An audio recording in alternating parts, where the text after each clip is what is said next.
shut these off. That's all I need. The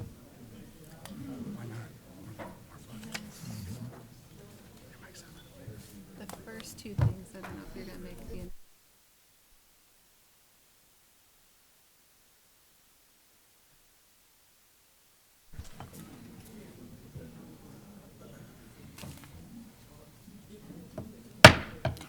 All right, thank you everybody for coming this evening. If I could have your attention, please. Welcome to the Belvedere City Council regular meeting of December 18th, 2023. If the clerk will help me out with the roll call, please. Albertini, Here. Brereton, Here. Fleury, Here. Frank, Here. Freeman. Here. Gramkowski. Here. McGee, Here. Mulhall, Here. Snow, Here. 9 present. If you please join me and stand for the Pledge of Allegiance, followed by the invocation. I pledge allegiance to the flag of the United States of America and to the republic for which it stands, one nation, under God, indivisible, with liberty and justice for all.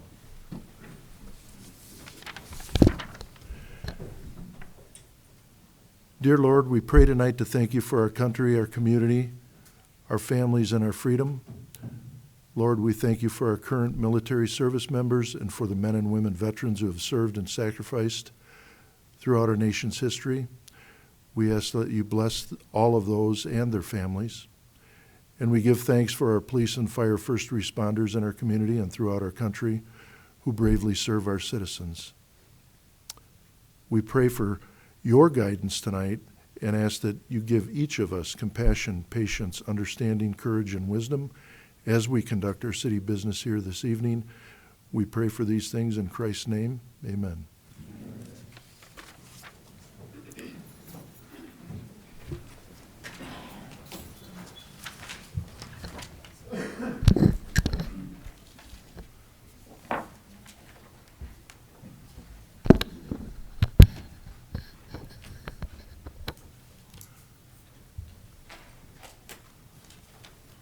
All right. On our agenda this evening, under public comment, before I go with some of the individuals that are registered for public comment with us this evening, I wanted to make sure and remind the aldermen and women that there is the Committee of the Whole meeting for Tuesday, December 26th on your desk, I believe, has been canceled. And then there will be a special meeting on Friday, December 29th at 10 a.m., and that would be for Rock Road Companies, their pre-annexation agreement.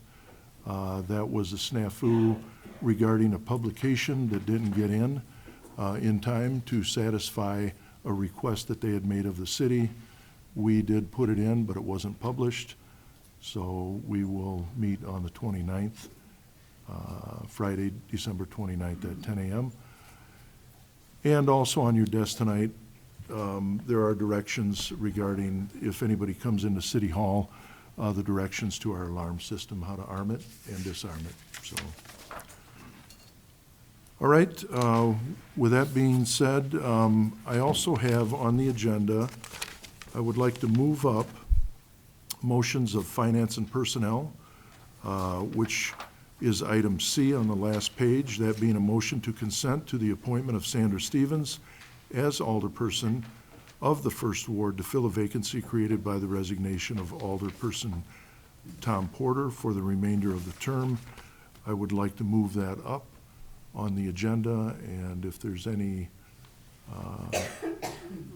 that doesn't want to do that, then they can speak up. Okay? Show of hands. Everybody okay? Okay. All right, so we will move that up, and I would ask for a motion to consent to the appointment of Alderwoman Sandra Stevens as First Ward Alderwoman. Could I have a motion to that effect, please? So second. Motion by Alderwoman Frank, second by Alderman Snow. Any discussion? Any comments? Okay. Hearing none, all those in favor will, when their name is called, answer aye. Any opposed, nay. As the clerk calls the roll, please. Albertini, I abstain. Brereton, No. Flurry, Aye. Frank, Nay. Freeman, Aye. Gramkowski, Nay. McGee, Nay. Mulhall, Aye. Snow, Aye. 4 ayes and 1 abstain. That's a tie, and I will vote no. And the reason, I want the council to understand, the reason that I vote no is because Alderman Clayton Stevens, former Alderman Clayton Stevens, was my first choice to the council. He was the only other individual that ran for that office. He acquired almost 50% of the votes in Ward 1. There's nobody else that sought the election in Ward 1. I think that there's very few circumstances, and I appreciate Alderman Albertini, because I think Alderman Albertini and Alderman Clayton Stevens had received nearly 50% of the vote. Alderman Albertini had received 22 votes more, but it's very rare that you have a chance to allow two individuals that ran for an office, and they both get to elect the individuals that supported them in an election. So Alderman Clayton Stevens was the only other individual besides Alderman Albertini that received votes from the individuals. So at this time, I guess I would ask for a motion to approve, or no, it is my appointment now, because it's, yeah, so how that works is if there's been two individuals that have come up before the city council and they are not able to come to a consensus to serve, then it's my appointment, and I will represent the individuals in Ward 1 and appoint Alderman Clayton Stevens as alderman. Alderman Stone? So my understanding, there were at least one other person did voice interest in this position. Just want the record to show that. Okay, anybody else? Okay. So, I don't know if we could take an oath of office here. You want to come up, Clayton? Mr. Stevens?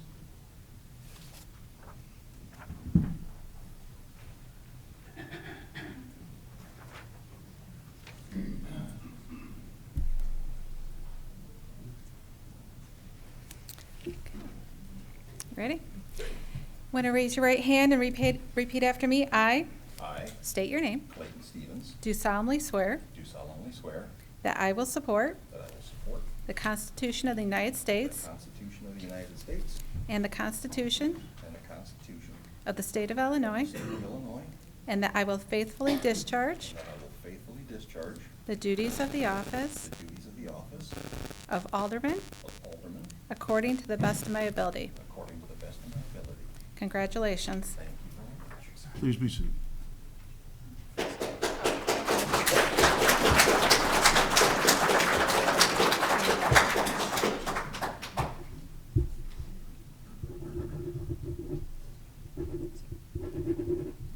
All right, thank you.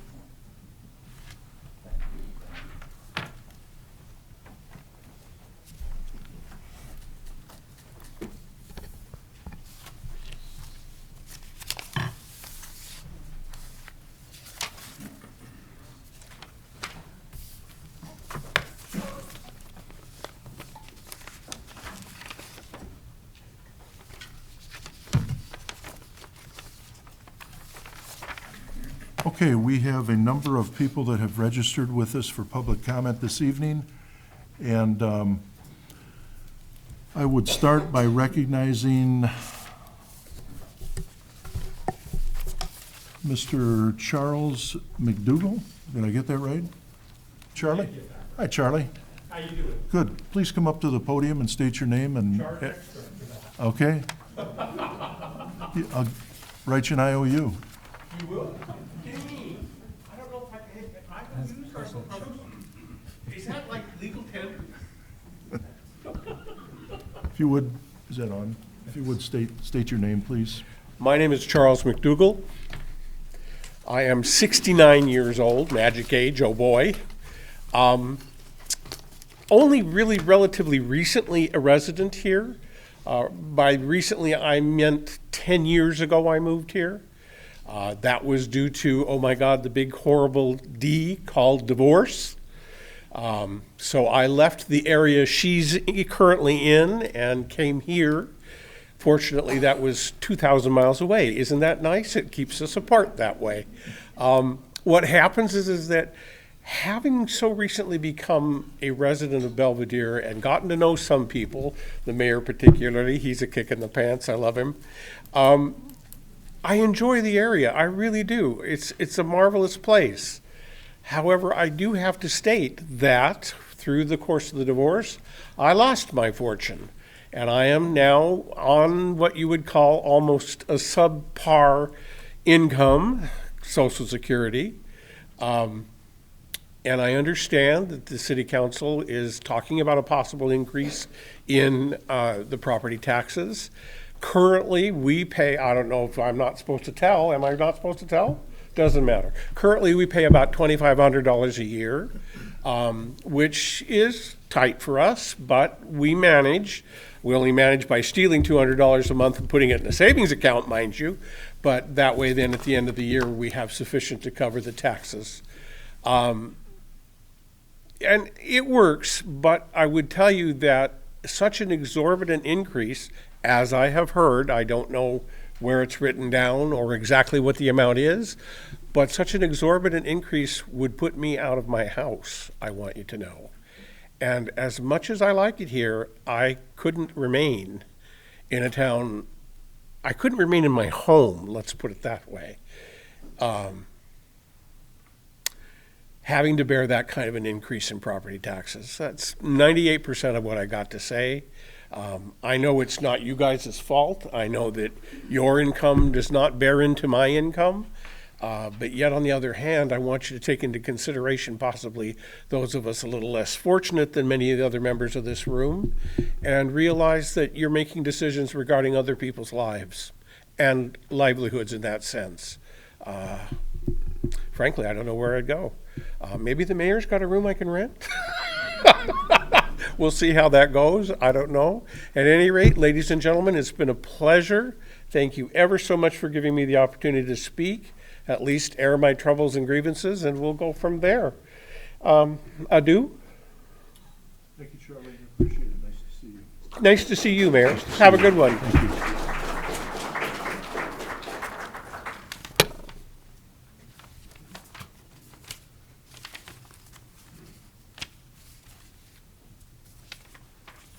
Next, we have on the agenda, or as a public comment, Robert Camp.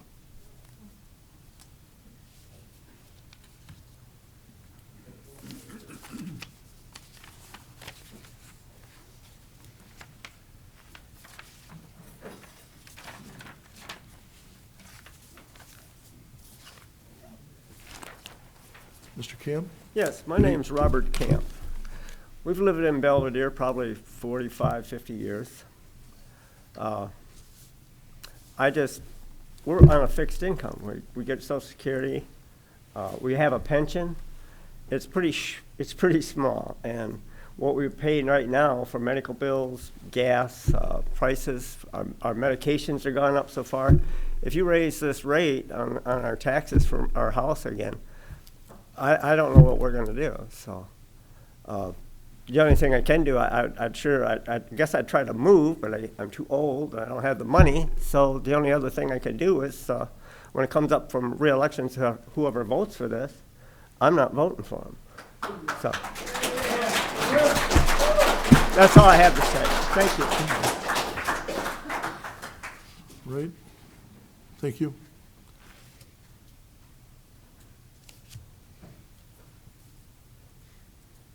Mr. Ron Underwood?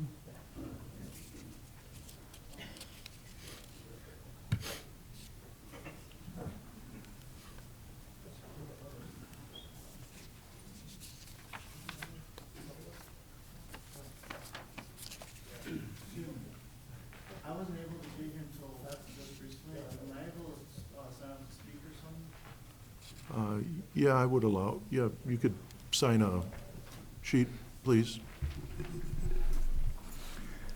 Good evening. My name is Ron Underwood. I'm a resident of Greenview Estates, which is a manufactured home park. Now, we don't pay any property taxes over there. We pay a luxury tax for living there.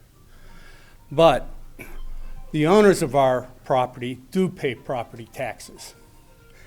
And believe me, when you're owned by a big corporation, they make no bones about passing that on to you. So the moment that tax increase would go into effect, it would go on to our lot rent. Now, I moved in there 20 years ago or so, and I was paying $285 at the time. The lot rents each year stayed between $10 and $15 until the time that the company currently owns us, Kingsley, took over. Our last three increases have been $32.75, $50, and $35. While prior to that, all our increases have been in the neighborhood of as low as $5 when Mr. Bob Layton owned the place. Layton? Lakin. And as high as $15 when he owned the place. He took into consideration the people that lived in that park. Now, I cut lawns in that park to make a little golf money. And I'll tell you what, I have a lot of older customers that if they had to pay any more to that park office, they would not be able to live there. I mean, I've got customers that I'm still charging $10 to cut their lawn. And that's been for the last 15, 20 years almost. Now, Mr. Dan Snow, you represent us. We get no services from the city in there. We get police protection if they're called, and we get fire and ambulance. We don't get anybody come in there to pick up our leaves. We don't get anybody come in there to do any repair or anything on any streets or anything. We pay for all that ourselves. Yet we're going to have to bear the burden of the tax increase of 17.33%. Now, 17.33% is, I believe, and from what I understand, is one of the largest tax increases ever proposed. I think the highest prior to that was 13%, possibly. Have you been in our park to take a look around? Yeah. Our people are in need of having stable rent control in there, which was shot down in Springfield this year by 7 votes. Now, why does Kingsley have an office down there? They don't have any property down there. Just so they can affect the vote. And Mr. Albertini, right? You live in Four Seasons. You're supposed to be representing those people over there, yet you second the motion that Mr. Snow made to raise the property tax? Where's your mind at? Those people over there ain't going to vote for you next time around. As soon as they find out you voted for the property tax, you're going to be out of here. And the same thing with you. You know, I don't have any influence over there. I just got a lot of friends. And I'll give you a quick example. I raised money for my church this past 2 or 3 months. And all I did is send letters out to my lawn customers. I raised $1,100 that I gave to Feed the Need. Now, we cannot afford another increase. And I know the people that supplied that money were the people that are better off. But the older people, they can't do it. I know people that are on daughters and sons' payroll for extra $50 a month so they can have enough to pay for lawn cutting and so on and so forth. So I'm here to tell you, you should vote against any property tax increase. 17% is crazy. Even 13% is crazy.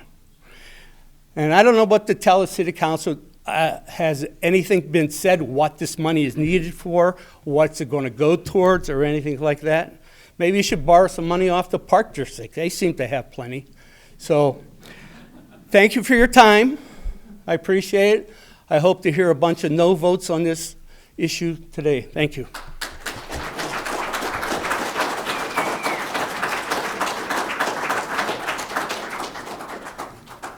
Thank you. We have Paula Rains. Did I butcher that, Paula? You did just fine. Did I? Okay. Welcome. Thank you.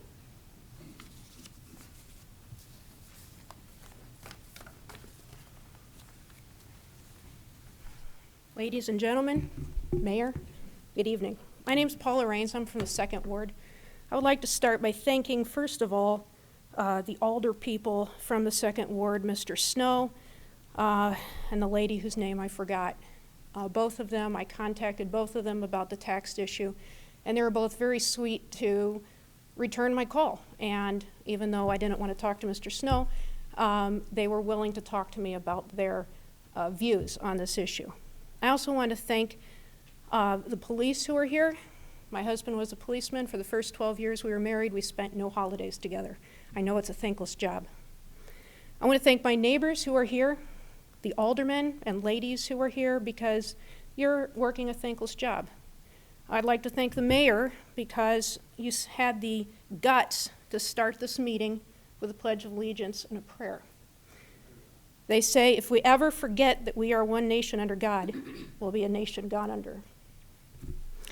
Most of the time, you folks, you aldermen, are privileged to do your thing without the likes of me. I've never come to this meeting before. I've never spoken before this council before.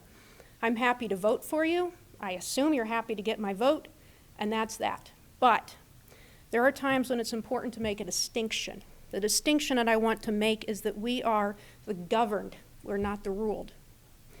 We should be the constituents, the citizens, or the patrons, but not the subjects. There's a tax hike proposed. I've read that it's 17.33%, and it's only on a portion of the real estate taxes that goes to the city. I'm not concerned about the percentage, and I'm not concerned about the amount. What I'm concerned about is the way this is being done. It's not the amount, it's the process that I object to. This nation was founded on the idea that we are the governed. This is a government of the people, by the people, and for the people. When the government decides, when times are tough, and all of us around here have had to tighten our belts, that you are privileged not to tighten your belts, but to reach into my pocket, then the distinction of the government by the people, for the people, of the people is erased, and it becomes the governed and the subject. That's not what we should be doing. We've all been hit with inflation. We've heard from some folks who are on fixed incomes, and this tax hike, even small, is going to impact them disproportionately. I will tell you that I'm one of the privileged people. I own a business. So when inflation came, instead of working any 16 hours a day I wanted, I just worked an extra 18 hours a day. I'm only exaggerating slightly. But what that has meant is everybody gets paid before me. I'm working more hours to pay my employees, to pay the taxes, and tax hikes do hit me. It's meant more time away from my family. It's meant more time away from home. And I still haven't been able to enable my employees and myself to keep up with inflation.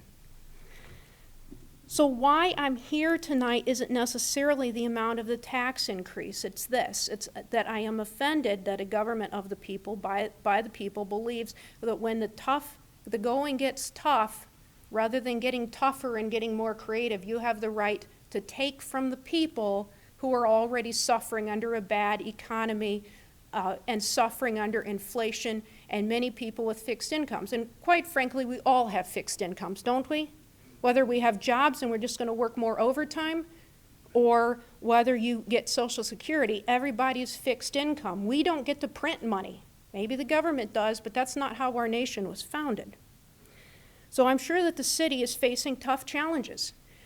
We wouldn't be here today if we hadn't heard about this 17.33% tax increase that is really shocking. It takes something like that to rouse us out of complacency, where I vote for you and I never show up to your meetings and you do whatever it is you do, and I frankly don't have any idea what it is. And I'm happy for it to be that way most of the time. But when I'm out of money, I stop spending. I find creative ways to do things. I don't reach into my neighbor's pocket. So while I'm sure that the city is facing tough challenges, I absolutely sympathize. And if anybody here is in favor of the tax increase, I suggest you send your money to the city. They will take it, I guarantee it. But when the going gets tough, the tough just need to get tougher. Just like all of us here, we're all citizens together in the same boat. You, the aldermen, ladies, should not be in a superior position by the right of the ability to tax us.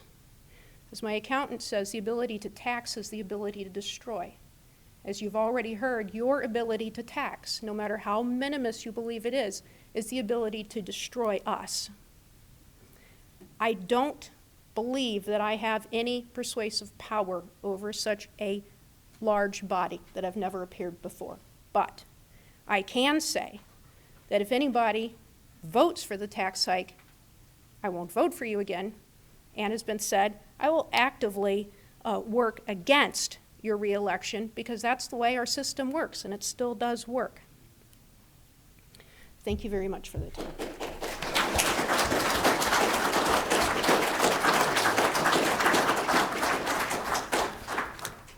Thank you.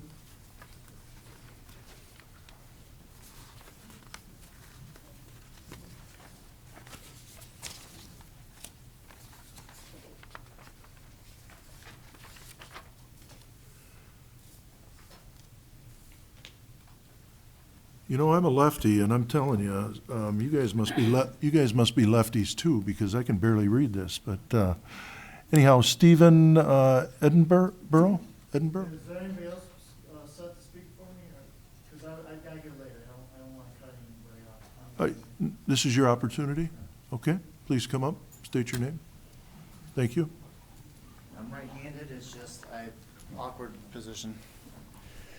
My name is Stephen Edinburgh. I'm not the best at these. I don't really do them, but I'm mentally disabled, unable to hold a job. My guaranteed income is $430 a month, $60 a week. My parents live with me at this time, and that's the only way I've been able to stay out here. They're looking to move out of state ideally if things don't change, which they should be soon, but I don't know when they're going to find a place or not. I don't know what I'm going to do. I can't afford to move with them because I serve the community through cutting grass, snow removal, and my clients are, a good portion of them are people that are struggling financially and are unable to hire people, so I either volunteer my services to them or I work with them to pay what they can when they can. As well as I go and the reason why I got here late was I was at a food pantry. I hit food pantries every week. I give any extra food that we have that we can give to people that are struggling. There's a family I just came across. They had a house fire and they're displaced. I don't have extra food at this time because we've given so much, but we give food to whoever we're able to, and it's usually a friend of the family, clients, Salvation Army, or the Belvedere Apartments, which, community apartments, which is the apartment building on State and Hurlbut, I believe. Gary is the guy that's usually running things, I guess you could say now, but try and do what we can. My concern, my issue, is the fact that the taxes on themselves are unconstitutional. Income taxes never made it to the Senate. So how is it that everybody's been told to do this and everybody just fell in the line?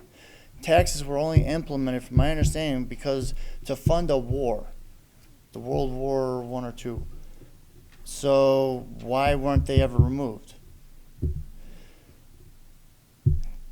People are struggling. My clients are struggling. My community is struggling, as you've already heard. There's a town in I believe it was northern Michigan, that just set a precedent. If you don't work for the people, if you don't do as you were voted in to do, you'll be voted out, and we'll take out the entire sitting council or government until we vote in who we need into the government. We have that power, we have that right, and I don't know, a raise of hands, who here voted for a tax increase? So why are you guys working to increase taxes? Nobody here voted for a tax increase. Any answers? Yeah. So with that, I mean, I highly recommend looking at 1776 Nation on Facebook. That's where I'm learning some of the stuff that should have been taught in school, but never was. You can also learn about how we're supposed to be a constitutional republic, not a federal corporation, which we became under the Organic Act of 1871, the great Ulysses Grant, signed us under the Crown of England.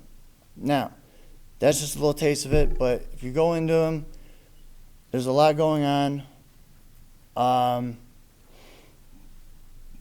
Donald John Trump is our current sitting wartime president and commander-in-chief of the military. Whether you like it or not, it's the truth. Things will be coming out more and more as time goes on. In what time in history have we ever lived that we've had an election process like this? It's not just another 4 years. Now, these taxes may be approved. They're not going to last long because we're going back to a constitutional republic. And from my understanding, you, sir, voted for this. You're not going to last much longer either because we will be voting you out. Thank you for your time. I hope you have a great one. Stay safe and enjoy. Thank you. Wendy LaFosse. Wendy? Hi, Wendy. You can all take a top break while I walk. Talk amongst yourselves. Do you want to help or you good? Oh, I'm good, but thank you, sir. I'm good, but still, you used to be faster, didn't I, the way you did? Now, bet on the evening is not to drop this can. Good evening, ladies and gentlemen. I'm Wendy LaFosse. I'm the president of the Friends of the Ida Public Library, and I want to make clear to everyone here tonight that I am not here to speak for or against the tax levy. I am here, however, to advocate for the library. Belvedere is entering a new era. With the growth at Stellantis and the new opportunities Growth Dimensions is bringing, is Belvedere ready to take full advantage of those opportunities? Will employees only shop and eat here, or will they work and make our community their home? The library is an integral part of that. One of the things I just from listening to everyone who spoke tonight, nobody can afford to pay much more in taxes. It's difficult. But many of you are paying for things that you're already able to access for free through the library. And I'm embarrassed to tell you, as a friend of the library, I'm guilty. Because of my disability, I can't see really well and I can't read as long as I would like. So I was paying $14 a month, $14.95 a month, for something called Audible, for audiobooks through Amazon. Every book I paid $14.95 for is on Hoopla on the library for free. If I simply get my books through the library, any tax increase you would impose tonight would be covered by that one savings. But the library also provides things that we simply can't provide for ourselves. We offer coding classes to students to make them competitive in science, technology, engineering, and math with trained professionals. And these are small groups of kids. This is not a 30-person classroom. They get a chance to really learn. But a parent, if they had to go out and buy that equipment, would be looking at hundreds of dollars. Again, that covers not only the library's portion of the levy, but everybody's. So we've talked about the audiobooks, we've talked about the coding. If you are a gardener, you can get your seeds and gardening help through the library. That's free. You've already paid for it in your taxes. Free internet access in the library and in the parking lot. So some of you that are struggling and you can't make all of your bills, and 1 month you've got to let your internet access slide, go to the parking lot. It's free and it's safe. It's already here for you. You're paying double. I can't afford binoculars and a telescope, but I can get one at the library. The last meteor shower, that's all I would have had done was shown my library card. You have a valuable opportunity here. The question is, when these new businesses come, what will they see? Will they see quality? Will they see a plan for the future? Or are we gonna be penny wise but dollar foolish? The library has been for over 140 years here to help the community, and we're still doing that today, and I want to thank you for your time.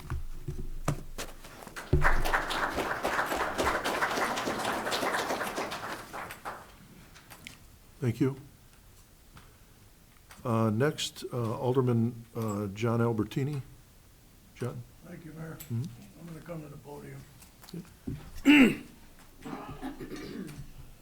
My name's John Albertini. I'm the guy that everybody's come to hate. I'm sorry you feel that way. Things need to be done sometimes that are not popular.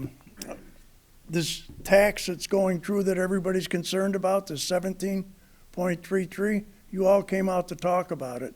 I'm very proud of all of you for coming out. Since I've been coming to these meetings for 30 months, there's never been more than 4 people here. The only other time I ever saw this room as full as it is now was 30 months ago when I brought 64 people here from 4 Seasons to try to help them. And that's all I've ever tried to do, is to help people. I'm not looking to burden you. I'm not looking to hurt you.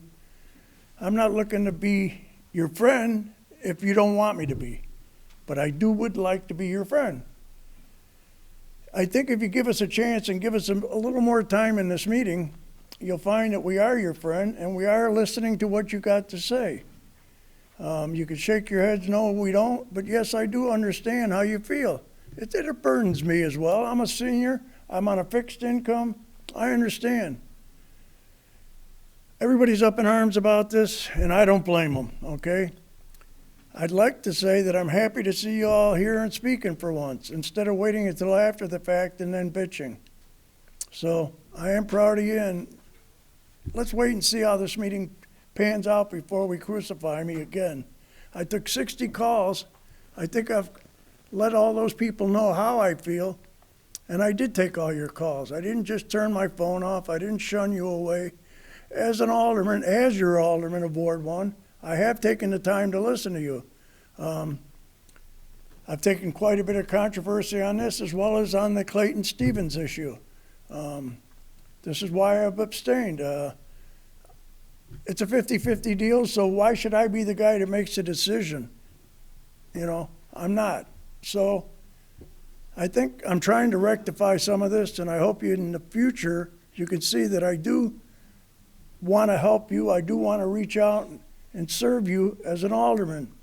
I remember when I was a kid, John F. Kennedy said, ask not what your country could do for you, but what you could do for your country. I believe that. And I believe that I've been trying to do that. I make one mistake and everybody wants to put me up the flagpole. Well, I'm not going up that flagpole anymore. I'll vote the way I feel is right, and I'll do what I feel is right. And I hope you people understand what I do. Again, thank you for coming out. I really appreciate it, and I'm sorry you don't like me. Have a good night.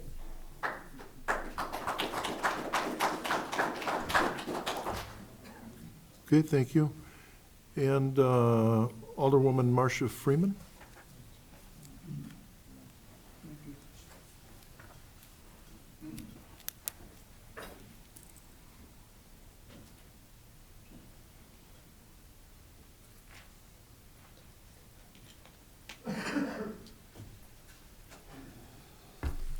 Hello, my name is Marcia Freeman, and I am currently serving as your 5th Ward Alderperson.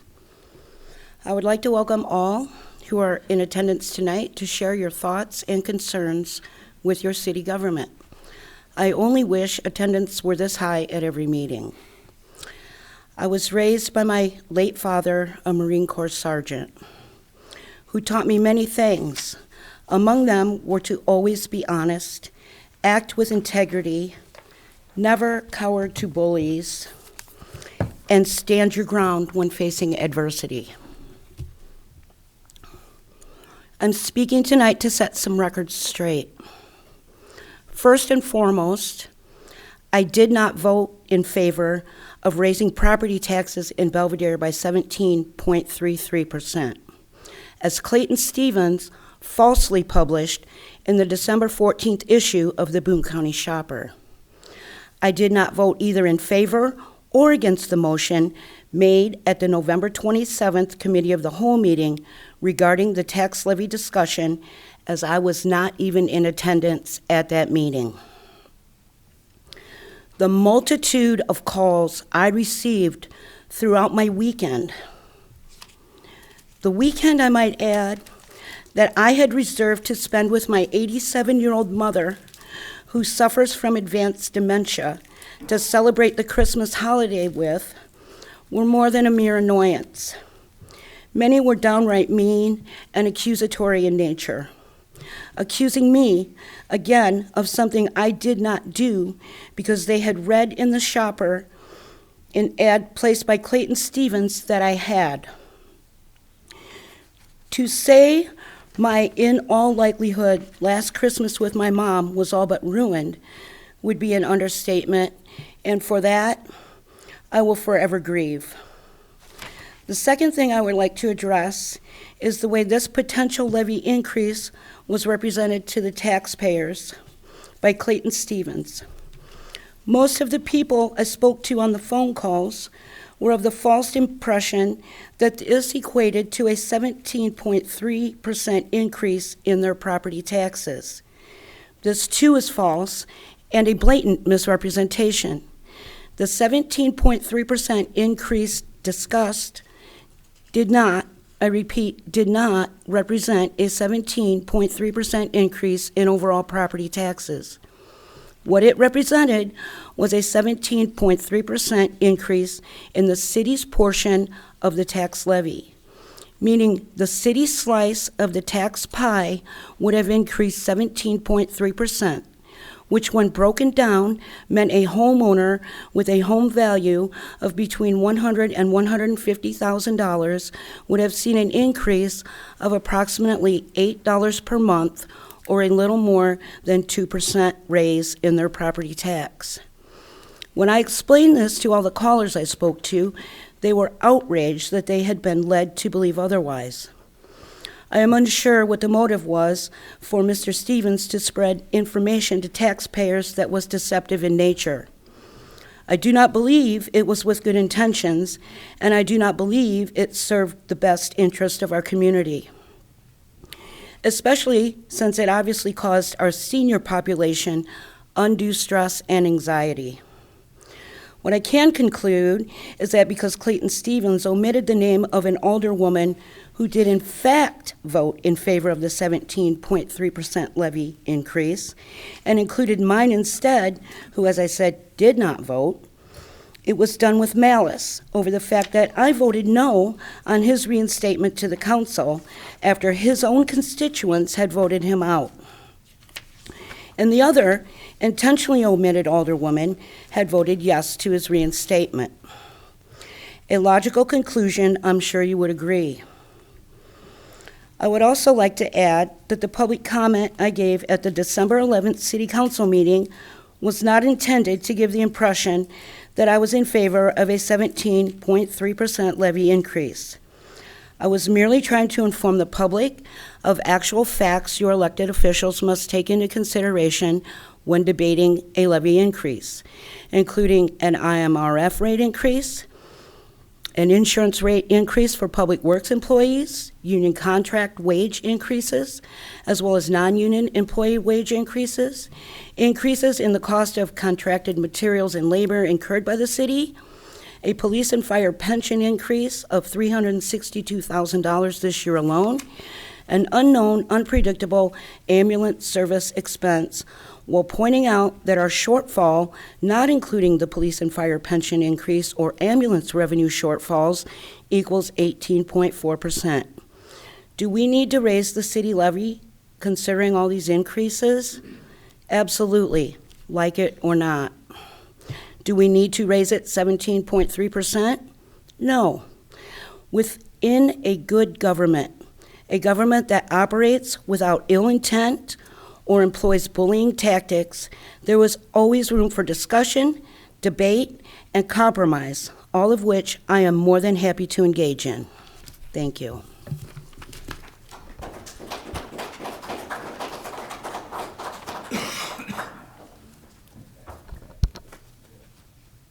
All right. I forgot 2 questions. We have to move on. Thank you. So we have the approval of the minutes, item 4, that being in your packet. I would ask for a motion for the approval of the minutes of the regular meeting of the Belvedere City Council dated December 4th, 2023 as presented.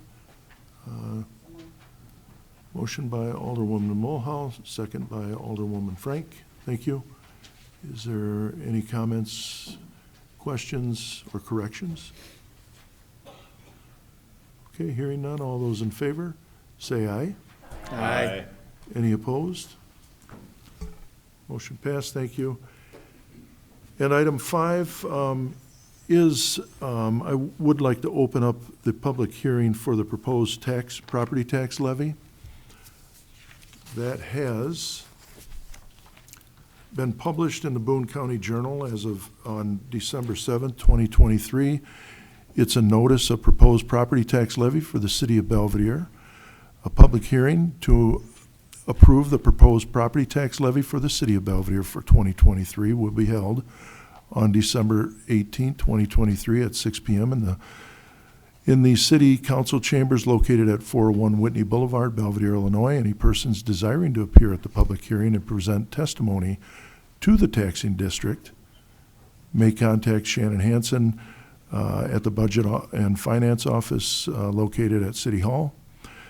The corporate and special purpose property tax extended or abated for 2022 was $6,006,634. The proposed corporate and special property taxes to be levied for 2023 are $7,038,812. This represents a 17.3% increase over the previous year.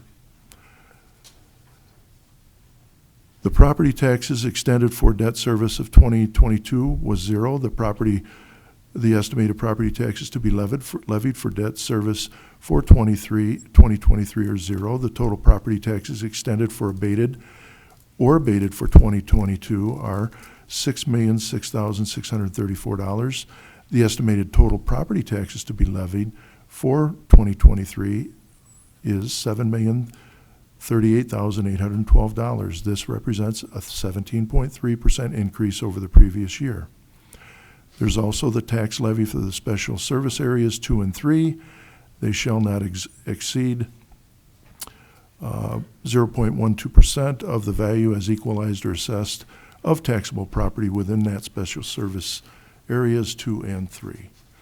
So with that being said, we will open the public hearing on the proposed tax levy, which is 17.33%. Don't be mistaken. And we will open that at 6:50 p.m. And is there anybody who wishes to speak on the proposed tax levy that hasn't spoke? Feel free to do that. Pretty much anybody can speak. They have spoken. Even if you have spoken, you can speak again, sure. Anybody who wants, who hasn't had a chance to speak? Sir, you can come up here.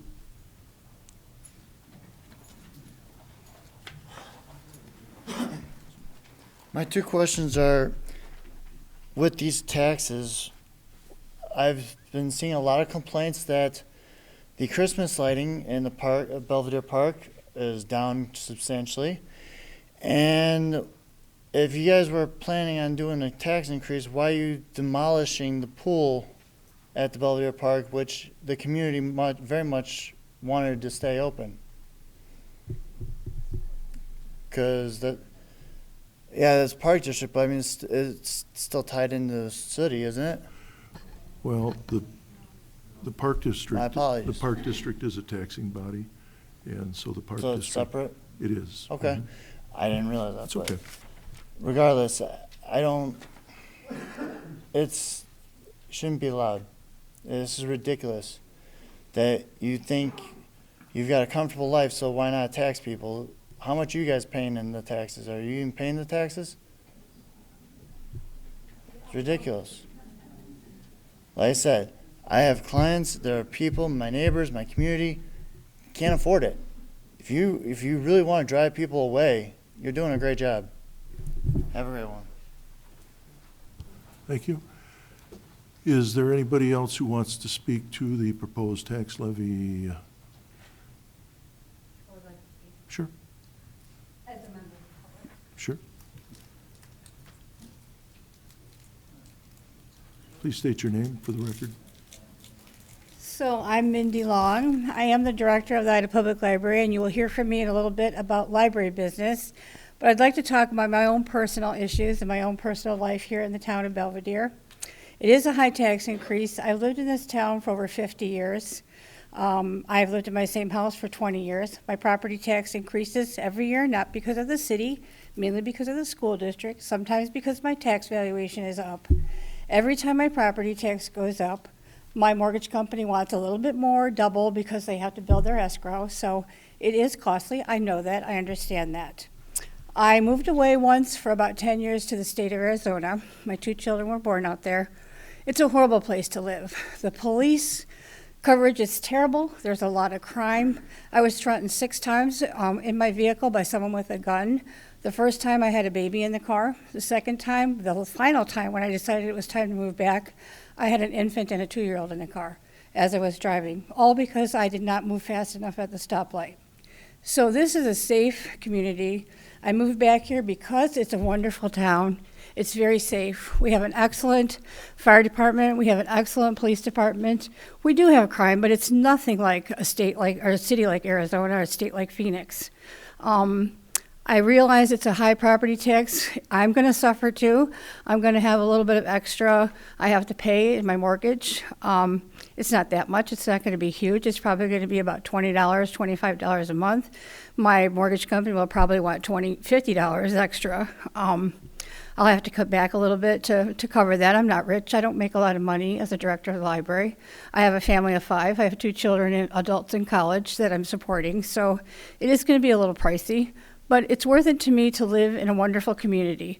I don't have kids in school anymore. I kind of sometimes resent the high the high tax I'm paying into the school district, because it's like I pay $3,700 a year. About $2,600 of that goes to the school district, and my kids aren't even in school. So, but I believe in the future of the children of this community, and I would be more than happy to support them. I just wanted to say my piece on that. Whatever the aldermen decide, I also want to point out that every single one of these alderpersons here live in the community. They live in Belvedere too. They pay property taxes too. My staff at the library, I have 21 staff. We all live in the city of Belvedere. Every single one of them pay property tax, or their parents pay property tax.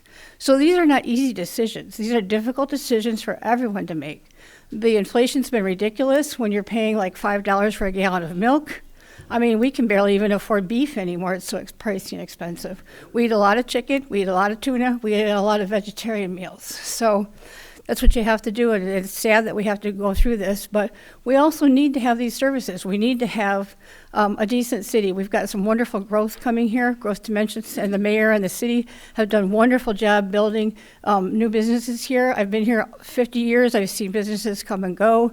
I worked at the Huddle. I worked at Taco John's. I shucked corn at Green Giant. So I've seen all of these places come and go, and I think we're on the road to real good progress here finally in Belvedere, and I'm very happy to see it. And I just wanted to let all of you know that's my personal opinion. I will be happy to pay whatever I need to pay. I don't want to pay 17%, but if I have to, I will, because it's a wonderful place to live. So that's all I wanted to say. Thank you. Is there anybody else who wants to come up and speak regarding the proposed levy? If there's anybody out in the audience. Sir, please come up and state your name. My name's Paul McCaffrey. I moved out here in 1998, built a house out in Farmington Fields, and I heard about the 17.33%. Some said it was 13, so I had to come and find out for myself. Basically, I have some questions, because what I did is, when I heard about this today, I sent emails to my alderman, didn't get returned, but that's expected because they were sent today. So, but my questions are with home rule.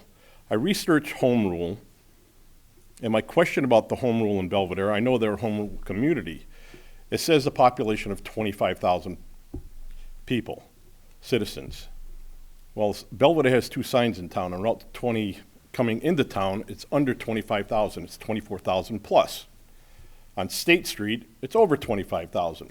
So with home rule, what I'd like to know, under home rule, when I looked at this, it said the cap on tax raise couldn't be no more than 5%, or a COLA, which is ever less. So it would be less than 5%. However, we're not home. I mean, we are home rule, so they can, without a vote, they can change the taxes for whatever amount they choose, which is 17.73%. My question is, what is the population of Belvedere? If it does fall under 25,000, does it take a vote to get rid of home rule? Home rule allows you to be constituents with our money. If you raise it 17.73%, you're not going to, we gave you the power to do that. We also have the power to take that away. And I would urge citizens in this town to take home rule away if they go ahead and raise their property taxes more than what they should. 17.73%. I understand tax rates have to happen. My income doesn't go up 17.73%. Nobody's does. How's does the city of Belvedere? I don't get it, so my question is, what's the rule on home rule? If the population drops, does it automatically not become home rule, or do we take that power to the people and vote on against home rule so this tax raise will never happen again? That's something the citizens have to think about. Does anybody have an answer to that? So the population of the city of Belvedere, according to the latest census we had, is, I believe it's 25,389. So we are officially over the 25,000 mark. And I will agree with you that I think when you look at home rule regarding taxes and the abuse of home rule, I think you can point over 8 miles away at the city of Rockford. At one time, they did have home rule power because obviously they have a lot more population than we do. With that being said, the taxpayers over there felt that they abused their authority regarding taxation. You're absolutely right. And they voted against them on the ballot to take their home rule authority away from them. And so that is true. In regards to the home rule, if the city falls underneath a certain population, I would ask the city attorney if he wanted to comment on that. Well, we didn't, but a couple of brief comments. If a city does lose population, fall below 25,000, then at the next election, there's to be a referendum, and people decide whether they want to retain home rule authority or not.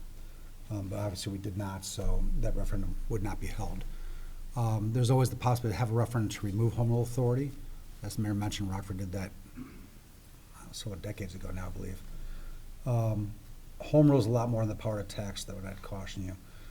Wait and see what the council does later on this evening with respect to this levy. I imagine they're hearing a message loud and clear. I just wanted to bring the attention to the public that home rule allows them to do the 17.7. If it weren't for home rule, they'd be capped at 5% or COLA, which is ever less. So And the that's reason something to consider too. That's all. The reason why I mentioned was home rule has allowed us to attract the development like the new General Mills facility that's being constructed west of town, as well as the new Walmart facility. Without that authority, we would have had a hard time attracting that kind of development. So it cuts both ways. There's the power to tax, but it's also the power to grow to keep property taxes down. Thank you. And, you know, I appreciate your point, sir.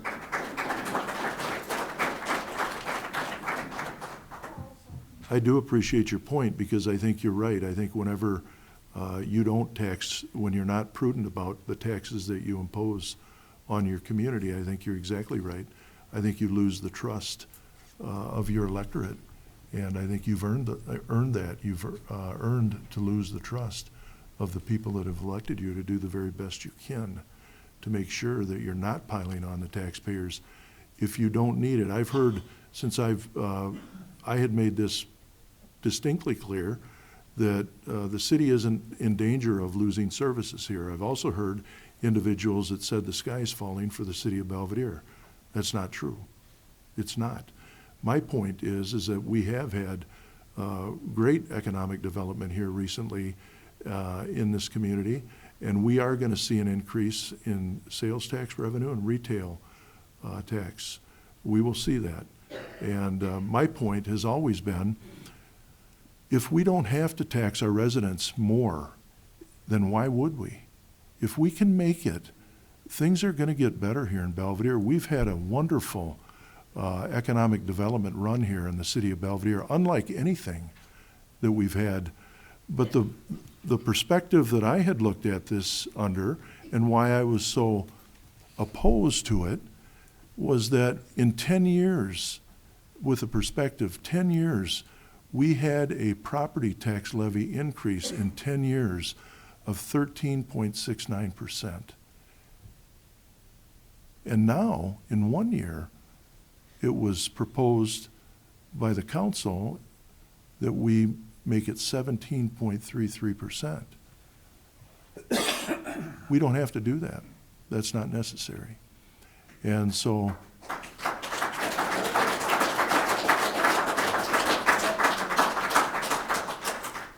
and we shouldn't do that. And Paula, who had made the comments earlier, I think that resonates with everybody. We have individuals in the city of Belvedere, and maybe I get out more than other people. I have no idea. I am out a lot. And I do answer my phone calls. I know Alderman Albertini had mentioned he received a lot of phone calls over this. I received a tremendous amount of phone calls over this. And I continue to receive phone calls every day from people that are less fortunate than I am and that are struggling in this community, and they are struggling. We've had a CPI inflationary index for the last 2.5 years at 15 to 21% on essentials.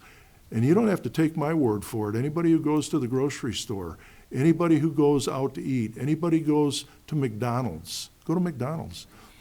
Anybody who does that, they understand exactly what I hope we understand here. I hope we get it.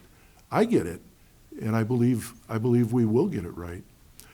But you know, I don't want to send by any means the message that the city's in financial straits. It's just that I don't believe in taxing the residents or taxpayers. I don't believe in taking any more taxes from them than we absolutely are necessary. There may be a time when you have a catastrophe or what have you that you may do that. This isn't the time. And I've always said that. I've said that from the beginning. So I've offered the council 7 options. And the options were a range from highest to lowest. I was surprised that they chose the highest, when in fact I had mentioned that we don't have to do that. I appreciate people coming out here this evening. I appreciate people paying attention, because this is how taxation goes. When people aren't present, when people aren't aware of what's going on, when people who are voting on your taxes are not looking at you, when they don't see you, it's easy to do that. That's easy to do. But so for you to take the time this evening to come out, I'm grateful, because I'm a taxpayer just like you. And I've lived in this community a long time. And I've also been around politics in government here, local government. And I understand how people feel about that here. And I don't want to abuse our authority. So again, I thank you for that, coming out here this evening. Alderman Albertini, I know you had asked to say a few words. Please go ahead. I have one more thing to say. I did talk to the community and ask for their forgiveness for what I've done. But I'd also like to illustrate to my fellow council members, I can't be right all the time. I'm going to make mistakes. I've made one, obviously, that's going to upset a lot of people. I ask for the forgiveness of the other council members. Hopefully over time, they can overlook this, realize that in the long run, I can be an asset. And I do ask for their forgiveness at this point, and hopefully they can understand my position as well. Thank you. Thank you. And before we close the tax levy hearing, is there anybody else who wishes to speak? Anybody at all? All right, then we will close, for the record, we will close property tax hearing at 7:12 p.m. Thank you.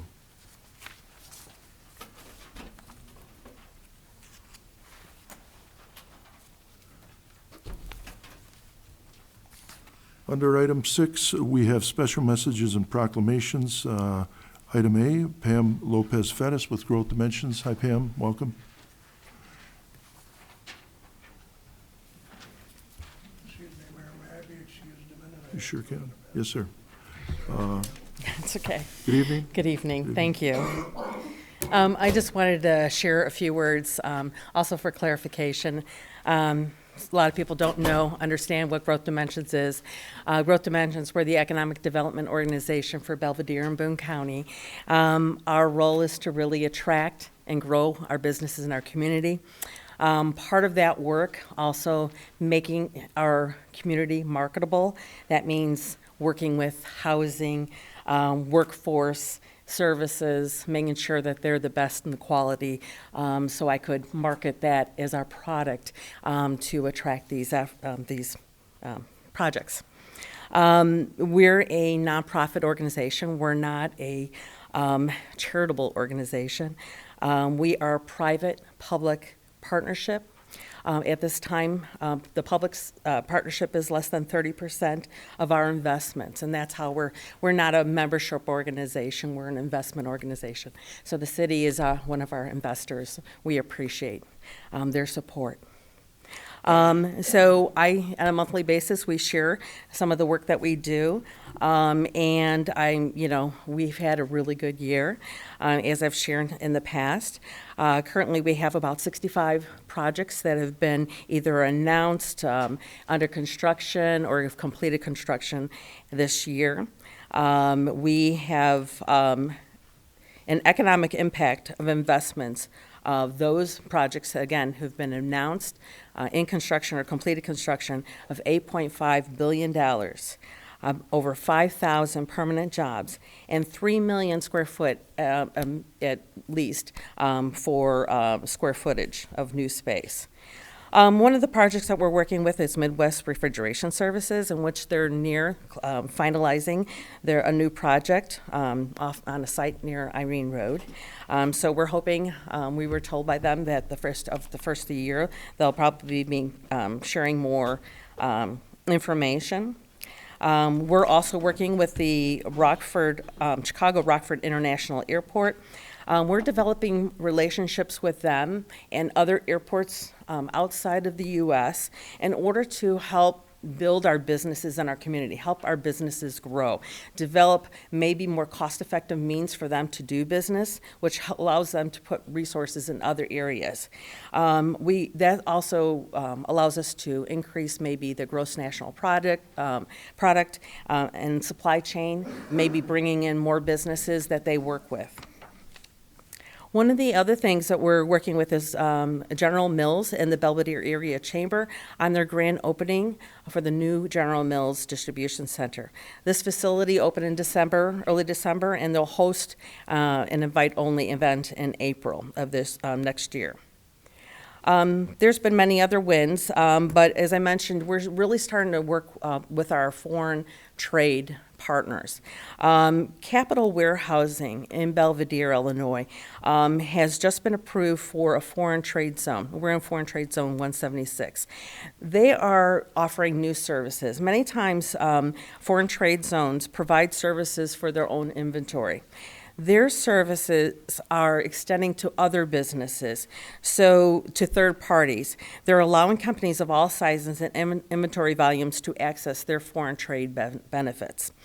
So we're having an open house, and we're collaborating with them on an open house to develop these partnerships with the businesses that can benefit the foreign trade. And just so you know that the foreign trade zone and being qualified, this can help defer or reduce import tariffs and fees for them, could improve their cash flow for businesses, and reduce inventory that are incurring costs. So this will happen on January 25th from 11 to 1. We're planning an open house. We do have an RSVP that we're asking so we could encourage people to participate, business to participate. So if you know of a business, we encourage them to respond. That's also on social media and all these other sites that we have. And finally, I wanted to share that we're going to be having our open house as we're celebrating our ribbon cutting and open house on the 5th of January. So, Mayor, we hope that you'll be present, be able to say a few words. We're at 982 Belvedere Road. As you know, we've been in this location for about 10 years, I think it is, before we moved to Belvedere Road. And we're going to have an open house from 9 to 11. A ribbon cutting begins at 9. Please RSVP so we have a number of people that are going to be attending and can accommodate. But we appreciate the partnership. We want to continue that partnership with the city and Boone County, and we hope that everyone can attend.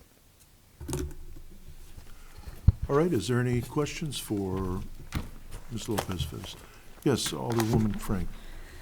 I just had one question. Could you just repeat the part where you said about the foreign trade, the tariffs? Yes, so foreign trade zones, we are fortunate to have the Rockford Airport as a foreign trade zone. So it's very much like the Chicago Airport. You can offset a business can offset their costs on deferring and reducing their import tariffs. So it's, in a sense, it's not only at the Rockford Airport, you're improving your time by utilizing their services. You're improving your time. So what we're saying is time costs money for businesses. So their time using the Rockford Airport compared to Chicago Airport, they can get their product to the customer in 15 minutes, whereas in Chicago area it would be an hour to 2 hours. So not only, so we're utilizing the Rockford Airport and their foreign trade zones to also bypass some of the processes that are required, especially when you have businesses coming into the U.S., bringing product into the U.S. So it's becoming more cost efficient for them. So it costs, basically, if you're going through customs and everything, there's a cost and there's time. And this reduces the time and the cost for the customer, for the end customer. So companies that rely on products, so let's say you're ordering products from Mexico, a piece of equipment. Many times to put a piece on a car, that product is going to Mexico, going to China, and coming back and forth before it actually, the finished car is completed. So you piqued my interest when I heard Tara spoke. So basically you're streamlining and you're cutting the cost of all the different ports of entry. Yeah, through this for the process. Okay. It's not growth dimensions. We're just connecting growth dimensions with this, or businesses with this benefit. Thank you. It's almost like an incentive for them. Thank you. You're welcome. Okay, thank you. Any other questions for Pam? Alderwoman Freeman? Thank you, Mayor. So I would just like to personally thank you and Growth Dimensions. The mayor doesn't have the time or the staff to do the work that you do. You're essentially the middleman between the companies and the city. Without you, I don't believe we'd have all this economic growth. So I would just like to thank you for your work. Thank you very much. I appreciate that. I do want to say that, working with the city, and I just had a meeting with a customer this morning. They said it's a lot of times these businesses have experience working with other cities.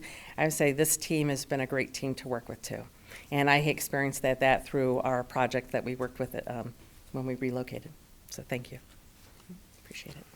Any other questions for Pam? All right, thank you, Pam. Thank you, Appreciate and it. Nice happy seeing you. holidays to all. Merry Christmas. Merry Christmas.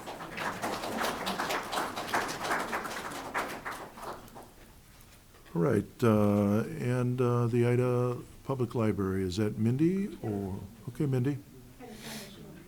Hi.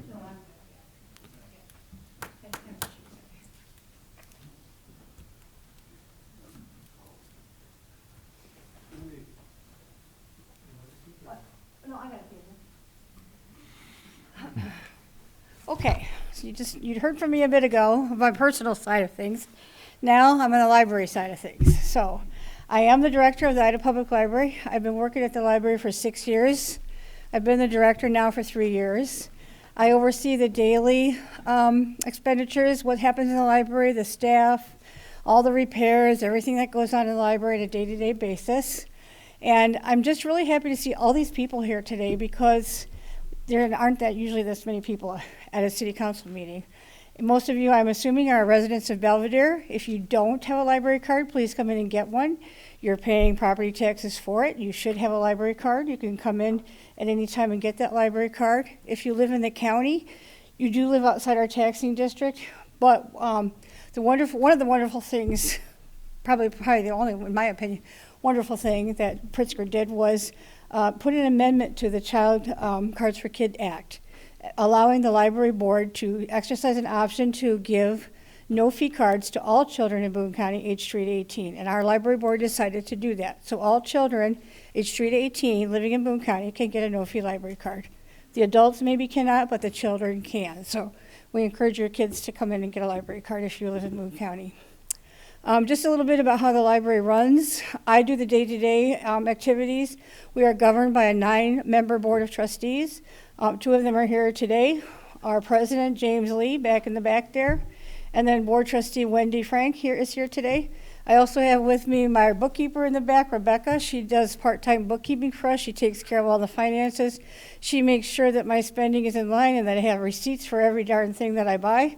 She also works full-time for the Cherry Valley Library as the bookkeeper there full-time. So she's got a little bit of city and district library. Our tax levy is a little bit apart from the cities. We operate under municipal code, but we also are governed by Illinois State Library statute and their regulations. We did ask for an increase on our library end of things this year in our budget. It's 4.99%, which comes to about $39,000, probably $1 or $2 per person per year in the city. We tried to keep it down. I don't make that decision. It's not my total decision of how much money to ask for the tax levy. The library board meets. We have finance committee meetings. The library board determines how much we need. We go over everything that's been happening, and they make a decision on how much we actually need to get going to operate for the coming year. We do our due diligence, try to keep costs down as much as possible. Most of the staff get a 3% raise. As I said before, there's 21 of us. We all live in the city of Belvedere. 3% is about it. We don't get anything more than 3%. So we all pay property tax. We all suffer from inflation issues too, but the 3% is really about all we give for anybody. So unless they're moving into a different position, a higher level position, we don't have that many. So out of those 21, 8 of us are full-time. I think 9 of us are full-time, and including me, and the rest are part-time employees. So they're maybe working under 28 hours a week. Some are 10 hours a week. This year we got hit with, again, another first of the year minimum wage increase. Most of our part-timers are minimum wage employees. So out of all those employees, we've got to pay $1 an hour extra if they're not already at that minimum wage.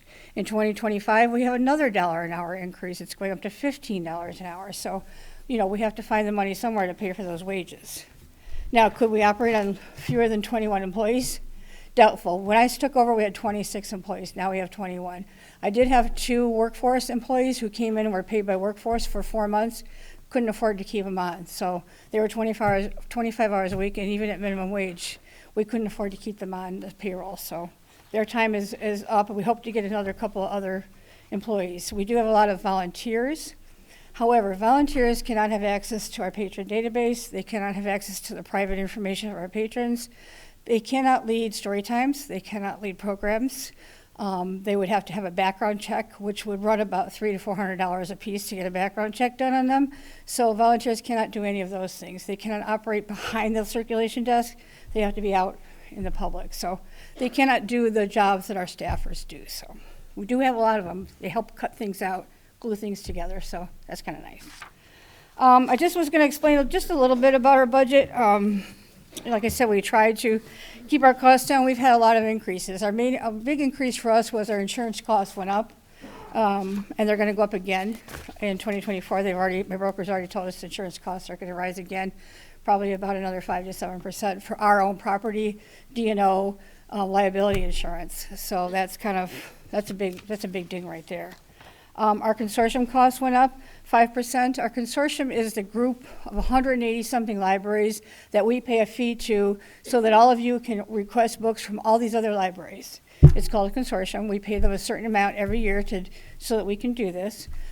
They switched systems this year to a new system called Innovative, which is supposed to be more user-friendly. I had to go to a delegates meeting. We all voted. Out of 185 delegates, myself and 2 others voted no on it because of the cost increase. Of course, we were outvoted, so we didn't have a choice. So now we have to pay the increased fee this year for the consortium, unless we want to get out of it, but I don't think we want to do that because your dollars would not go very far. You wouldn't have very many books to request if we didn't have the consortium. Let's see, what else do we have going on? Pardon me, I gotta just kind of look real close.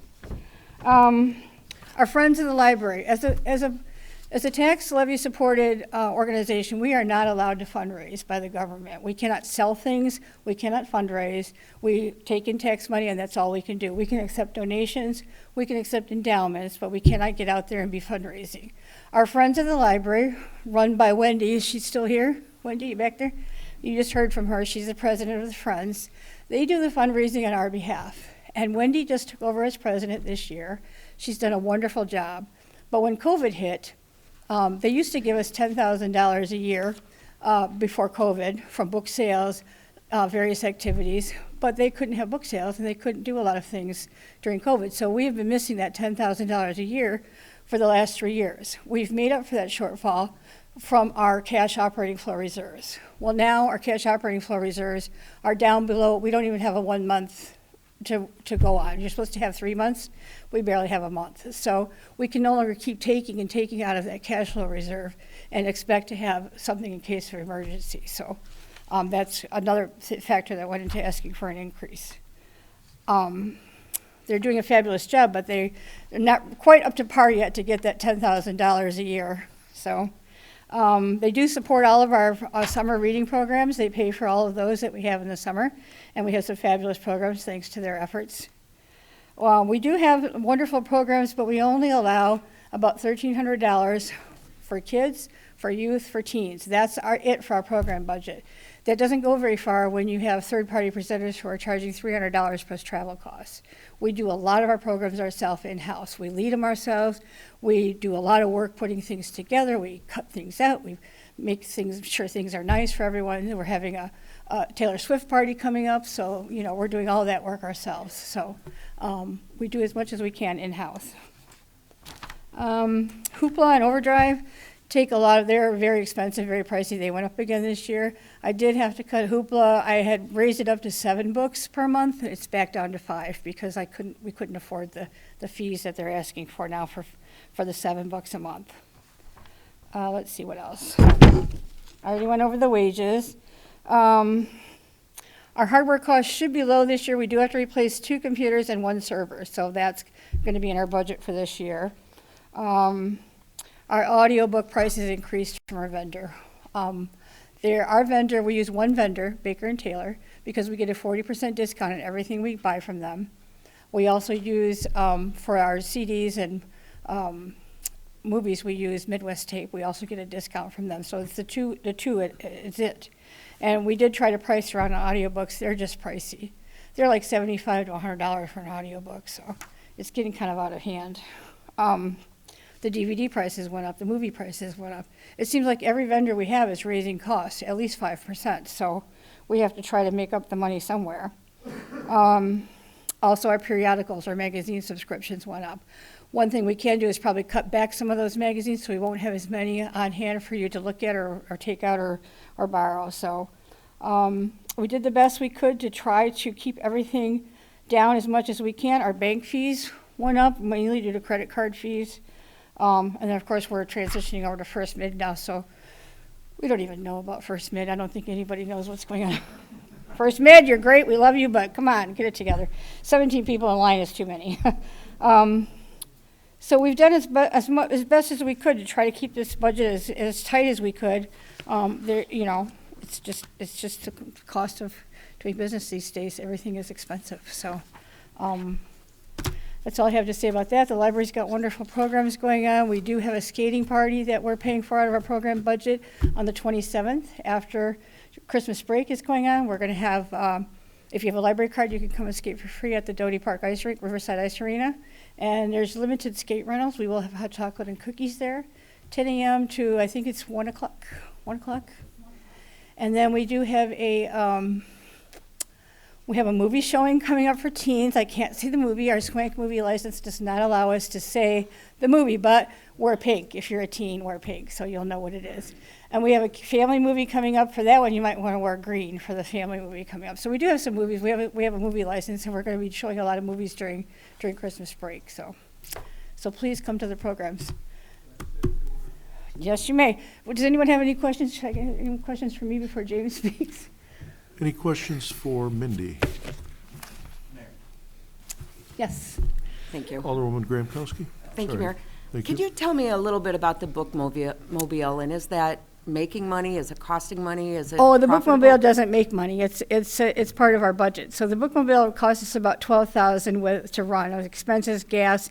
It runs 5 days a week, Monday through Thursday, and then it runs on Saturdays. We funded that through some, we had a reserve account, we pulled money out of that, and that's what we funded that with. That reserve account was meant for expansion.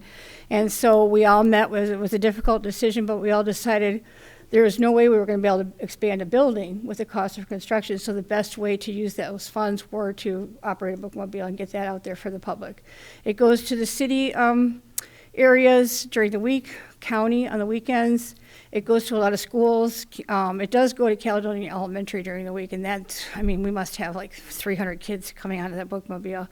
at the schools. So we have a small budget that we put aside towards books, but most of that comes from donated books. Most of the books, if you donate books to the library, if they're in good shape and we think we need them for the bookmobile, we will use them for the bookmobile instead of sending them to the book sale. So we get a lot of our books for that there. So. Okay, so thank you for that. Yes.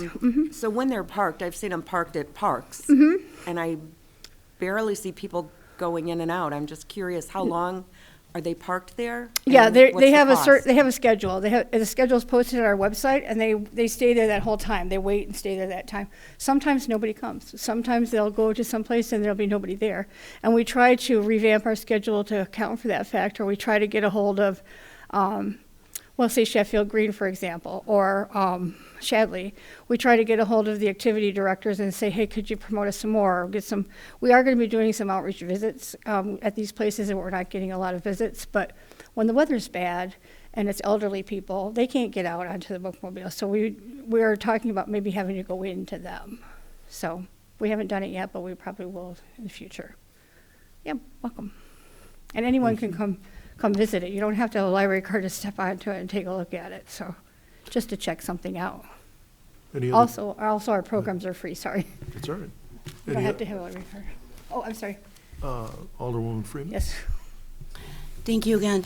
So, Idaho Public Library is what's known as a Carnegie Library. Yes. Are there any financial benefits associated with being a Carnegie Library at all? Not right now. We have received preliminary approval for the National Registry. We're still working on the final application. That means that the preliminary approval, they gave us permission to use the front doors, which is why we used them for Hometown Christmas. Normally, we wouldn't be able to use those because of ADA exclusions, and we're exempt from that now that we have preliminary approval. We're still waiting on the final approval.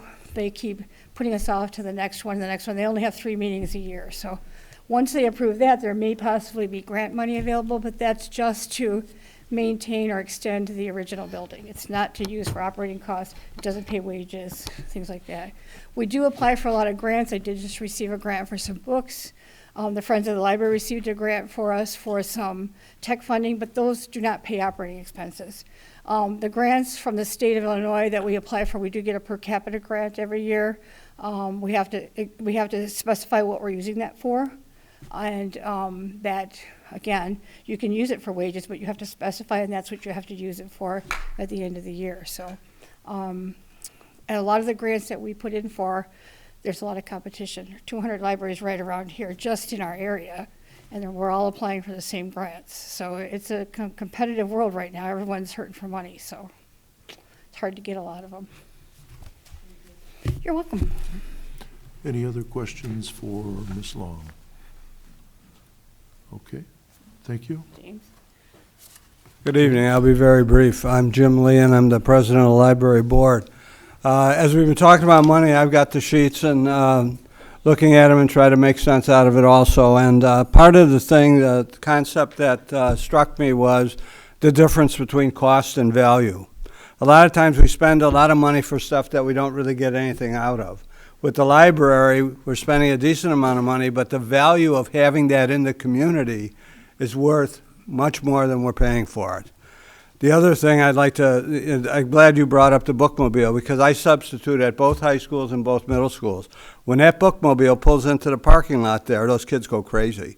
So this is something that just gets people excited about reading, it gets people excited about learning, it gets people excited about all of this stuff, that you can't even put a price tag on this because it's so valuable. Wendy brought up the options that are available that people don't even explore or look. I quit buying books. For a long time, I quit buying books. I go to the library, I get them for free. What a deal is that? Of course, I pay through my taxes a little bit, but if you do the math, you're coming out ahead with those type of things. So, you know, I'm an advocate for the library. I wouldn't be the president. That happened by accident, but it happened, and I'm here, and I've been here before, and, you know, you're probably tired of seeing me, but I wasn't even going to speak tonight, but the spirit moved me. So, at any rate, I just want you to consider that thing about value, and I don't have time here to go into the whole deal about it, but You're getting a bang for your buck here. You're really getting a bang for your buck out of library. These people work very, very hard, and they're dedicated. You can't get dedicated people like this. Maybe just fire and police. Beyond that, I don't think. God bless you all and have a Merry Christmas. Okay.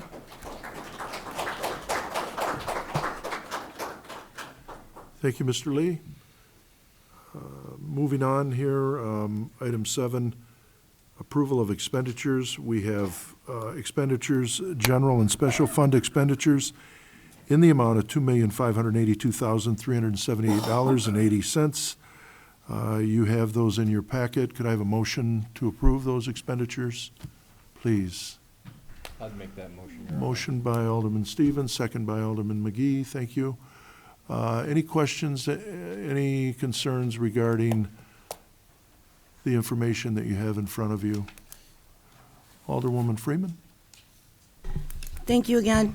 I went through these. I didn't find anything I really wanted to ask about, but I would like to point out to the people that are here that our total general and special fund monthly bill is $2,582,378.80, and that's sometimes that's kind of low. Sometimes we pay a lot more than that. So that's just our monthly expense.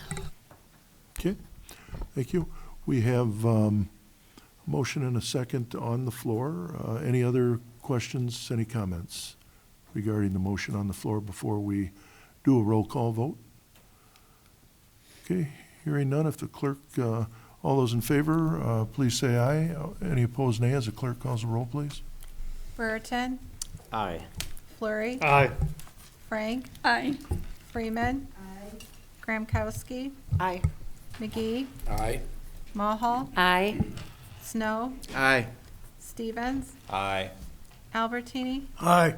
10 in favor. Motion passed, thank you. And we have water and sewer fund expenditures here this evening for $476,788.18. If I could have a motion to put those up for a vote, please. Motion by Alderman McGee, second by Alderwoman Mulhall. Thank you. Any questions, comments, or concerns regarding those expenditures that you've had in front of you this evening? Okay, hearing none, all those in favor of the motion will, when their name is called, answer aye. Any opposed, nay, as the clerk calls the roll, please. Fleury, Aye. Frank, Aye. Freeman, Gramkowski, Aye. McGee, Aye. Mulhall, Aye. Snow, Aye. Stevens, Aye. Albertini, Aye. Brereton, Aye. 10 in favor. Motion passed, thank you. And then item 8, committee reports and minutes of city officers. Note, please, for the record, items A through G have been placed on file at the clerk's office. And turning the page, item H, we have the minutes of the Committee of the Whole, Building, Planning, Zoning, and Public Works, dated December 11th, 2023, as presented. Could I have a motion to pass those, please? Motion by Alderman Snow and a second. Second by Alderman Fleury. Thank you. Any questions regarding those minutes or corrections, concerns? Alderwoman Freeman? Thank you again. So the public comment section, I would like that to be changed to Alderman Freeman gave an informational public comment pertaining to the November 27th tax levy discussion, because that's what it was.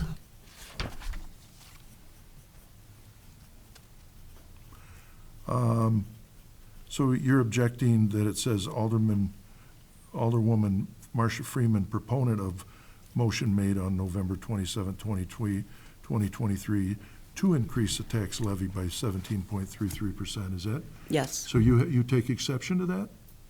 Yes, because that's not what That's not what you advocated? It's not. I You was better giving go back. informational. You I better did go back. and look at the tape. Oh, I did. You were multiple proponent. times. Oh, you were a proponent for it, believe No, me. I was not. Well, it's I nice never to said deny it that. now, but I'm I afraid you're gave wrong. reasons why a tax levy increase was needed, but I never said Okay. I would ever vote for that, and I never We'll note it. How's that? advocated for it. We'll note it. Thank you.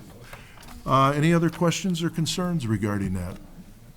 I think it was quite clear what the proponent part of it was, but that's my opinion. Yeah, we'll sit here and watch a movie if you want. Any other comments or discussion? We'll note it. Thank you. Okay.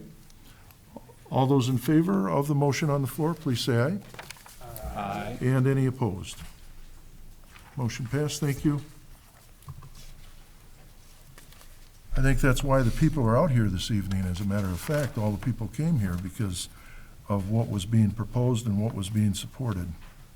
So, all right, item 9, unfinished business, we have item A, ordinance 651H as a second reading, that being an ordinance levying taxes for all corporate purposes for the city of Belvedere, Boone County, Illinois, for the fiscal year beginning May 1st, 2023, and ending April 30th, 2024. Could I have a motion from somebody who supported this, please? Thank you, Alderman Snow. Thank you. And a second from somebody who supported it, please. Mr. Nobody? Mayor, if I may, Yes. keep in mind that this ordinance is simply to adopt a levy. Mhm. We can always move to amend it once it's been seconded. I understand. If And this we- council does not adopt a levy this evening, it will have zero levy for the next fiscal year and no way to pay its bills from property taxes. I'm aware of that. Make sure they knew that. Thank you. Second by Alderman No, Elder. I'm not seconding it. I have a Okay. question. We need a second to get it on the floor. Can I second? Thank you. Second by Alderwoman Mohau. Thank you. All right.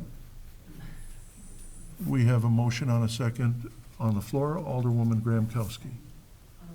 Thank you, Mayor. I would like to make a motion to amend the motion on the floor to substitute option 4 and replace it with option 3 as written and previously provided in the December 4th handout given by Director of Finance Shannon Hansen.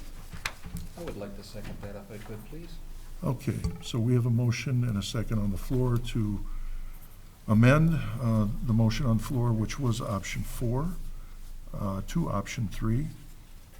And floor is open.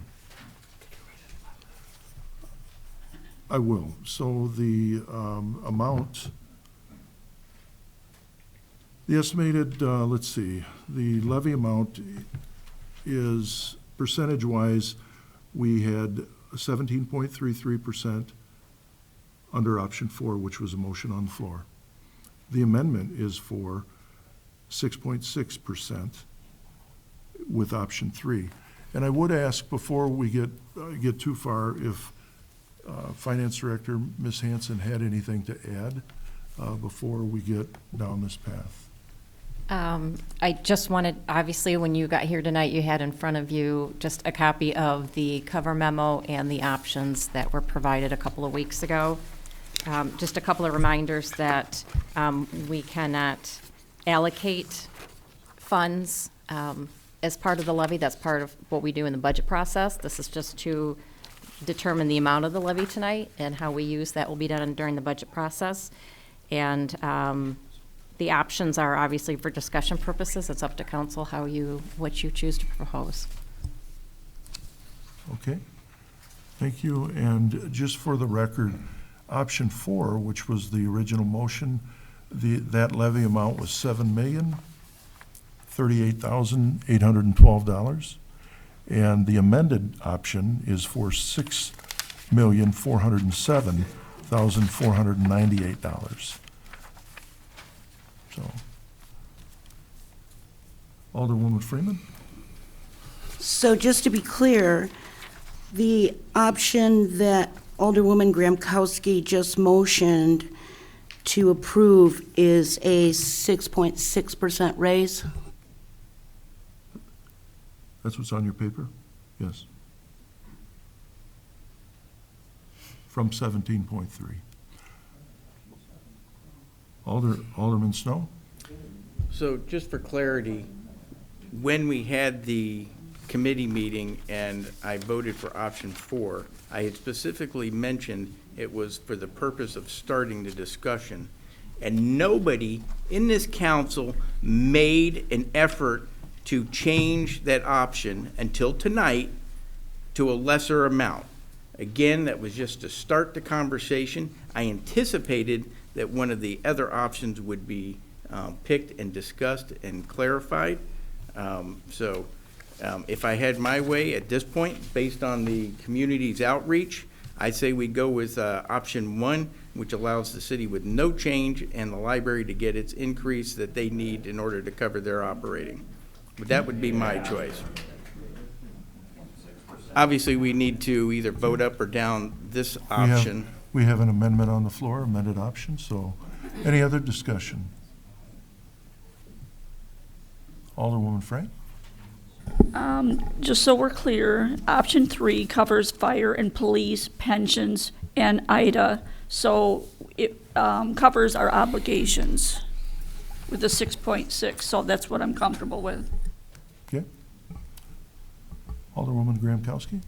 Obviously, I'm not for raising taxes on anybody, but we have to cover our obligations. If we don't, we will continue to go in arrearage. I mean, I think it's important to explain to the public what the ramifications are if we don't do something. Okay, thank you. Alderman Snow? And that being said, I get your point, but obviously the citizens have spoken.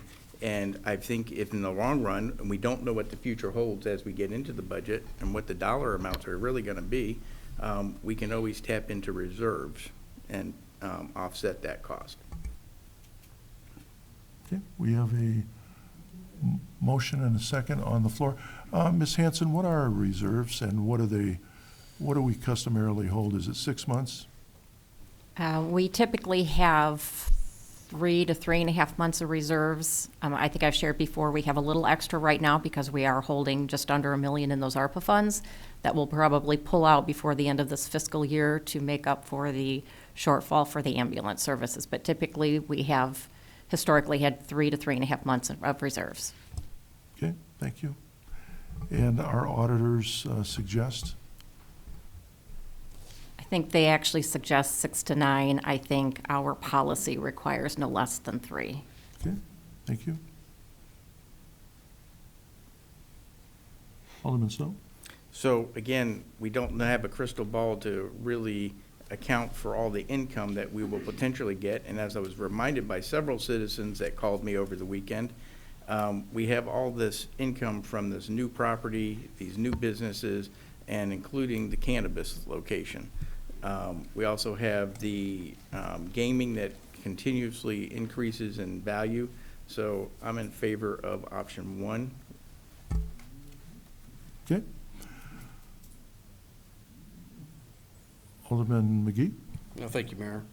Yeah, I'd just like to clarify, Alderman Snow, I did speak up when the 17.3% was proposed, and I said that we were going to have to compromise like we did the last time because of these different options we had in front of us.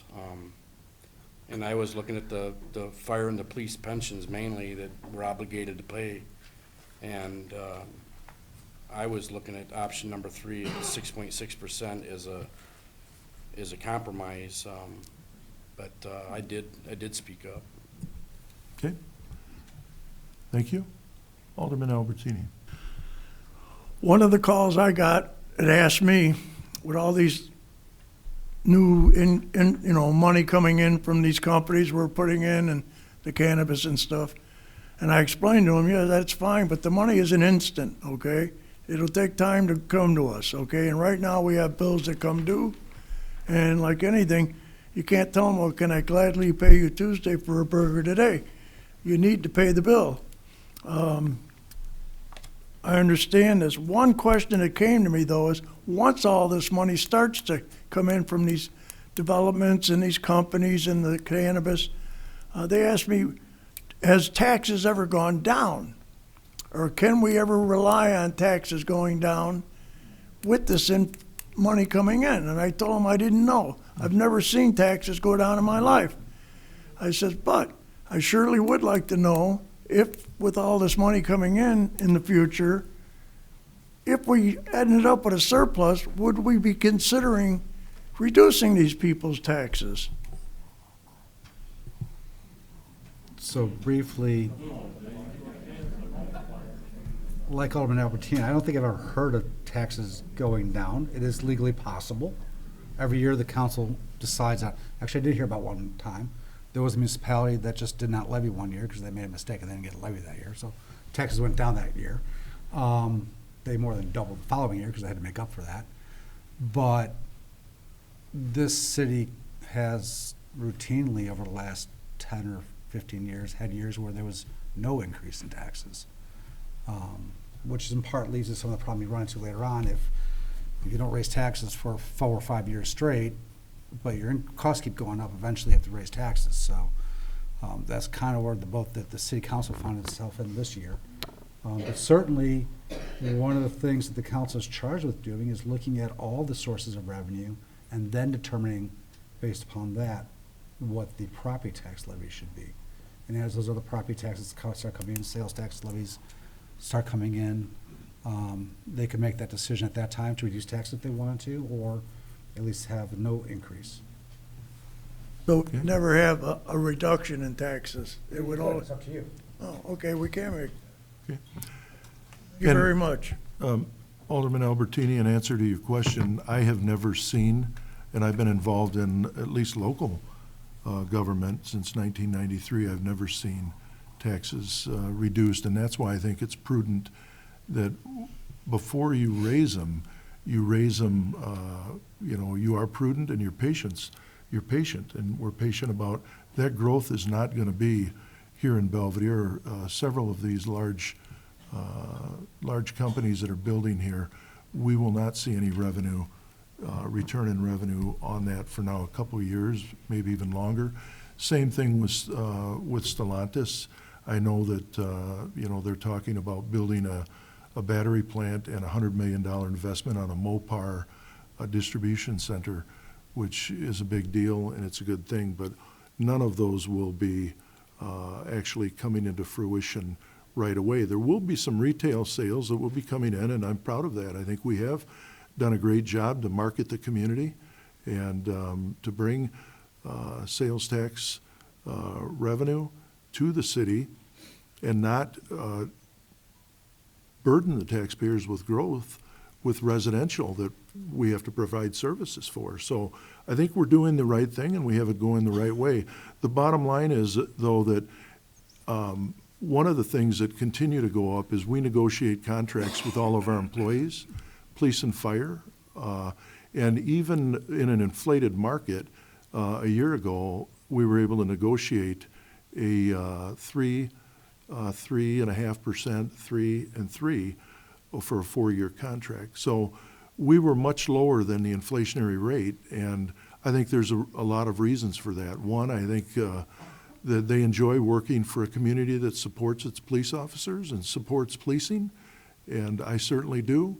Without them, we'd have chaos, and I think they like to work here. I think by comparison, individuals that work in law enforcement are leaving Rockford. They're leaving communities where the community doesn't appreciate policing in safe communities, and we take that very seriously. Without public safety, I've always said, you have nothing.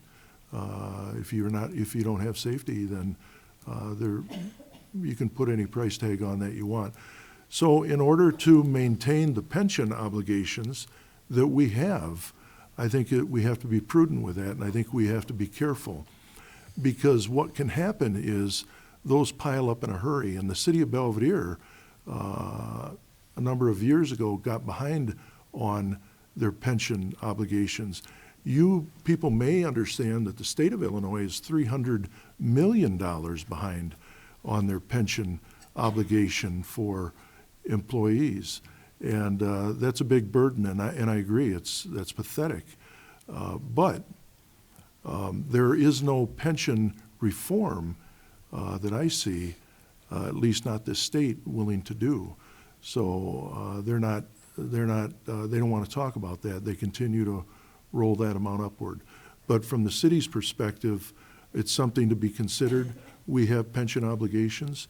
If we delay them, as Alderman McGee had pointed out, he did point that out. And then we also have, with option 3, the IDA Public Library request.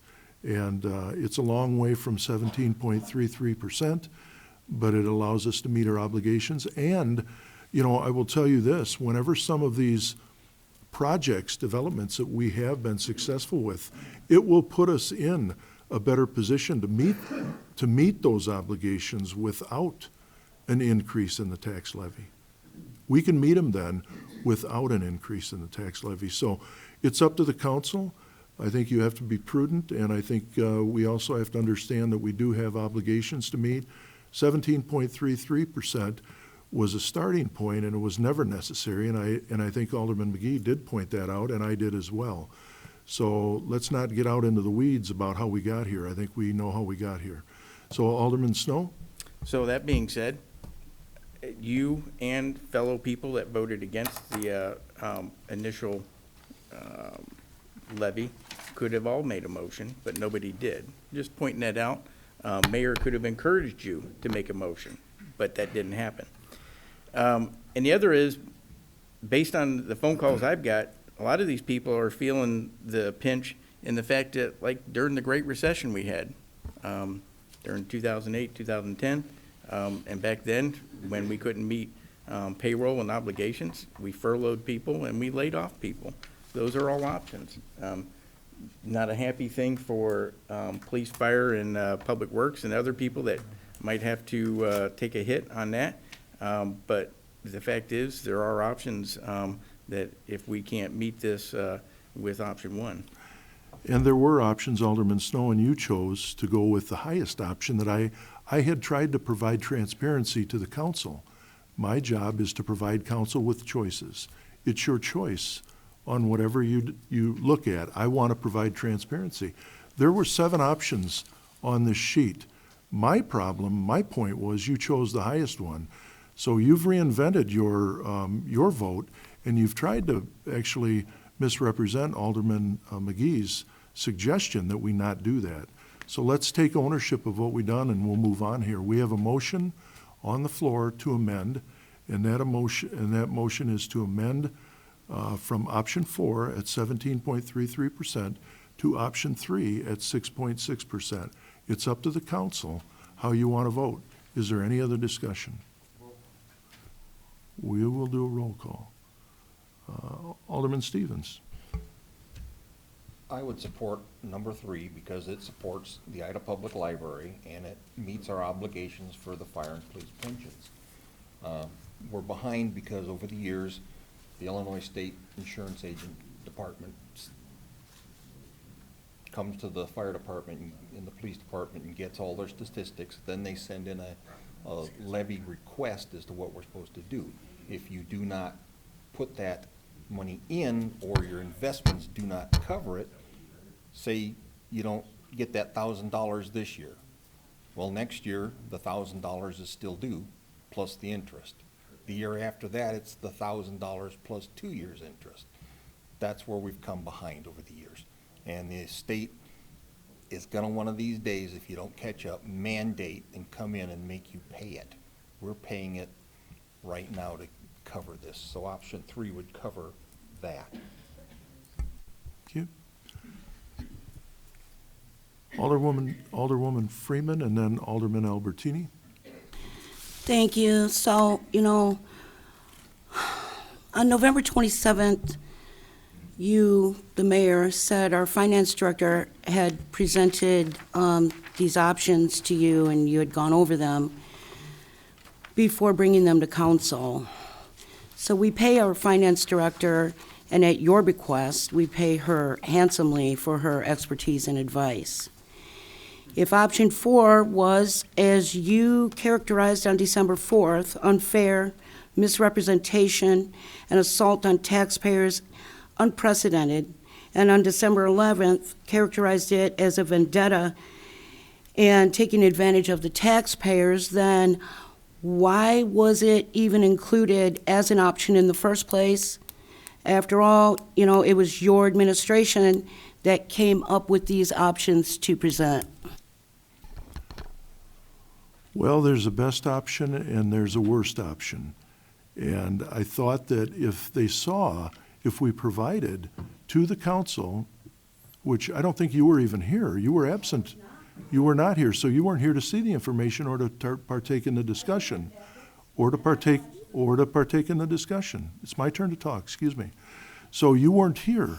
So you did show up afterwards and you were a proponent of what option was the highest one. I believe that the city council should see options. There's nothing wrong with that. I think you should see them so that you have a good idea of what you may decide to choose. However, since you chose the highest option, and I had mentioned that we didn't have to do that, that was to show by comparison of what our obligations we could meet. But I certainly never, ever was a proponent of that, and I actually objected to it. And, but Alderman Snow and Alderman Albertini went forward, and that's fine. That's your prerogative. But the council, with 5 votes, supported the highest levy increase. But you weren't here. So, you had a chance to be heard on this, but you were absent. So anyhow, that's on the floor. Is there any other discussion? Alderman Fleury? Thank you, Mayor. So when this was first brought up a month ago, this is still my first term, so still new to the levy process, but we've usually have a discussion. We start with a point, comes back to committee, have a discussion. For whatever reason, at this point, it came to one option, and seemed that was decided a month ago, and then people that supported it were villains for even thinking about it, while we were just trying to discuss the options. So I thought, when initially saw it, there wasn't a 17.33% on there. It had an increase of approximately $100 per taxpayer. So I thought that would be reasonable. Now, clearly, after a month of discussion and a clear room full of people, $100 a year or 27 cents a day is too much. Got it, loud and clear. Won't do option 4. We talked about the reason I initially said it was because we had an obligation to our new 4 contracts. We have a ambulance we never served before, and some other options. Obviously, that one's too much. No problem. Hear you loud and clear. But now we're using the same argument for option 3, that we're trying to support some of our obligations, that it's still a 6.6% increase, and it sounds like from the taxpayers who are here tonight, that is also too much. So this is a democracy. Let's get a roll call vote from the citizens here. Who likes option 3, that's still 6.6%? Okay, and option Actually, 1 was... Alderman, that's out of order. We've never run a meeting that's definitely out of order. Please, it's your decision to make. Now, if you made a mistake on this, that's fine. You've owned up to your mistake. I would agree. You've owned up to that. But here's the rest of the story.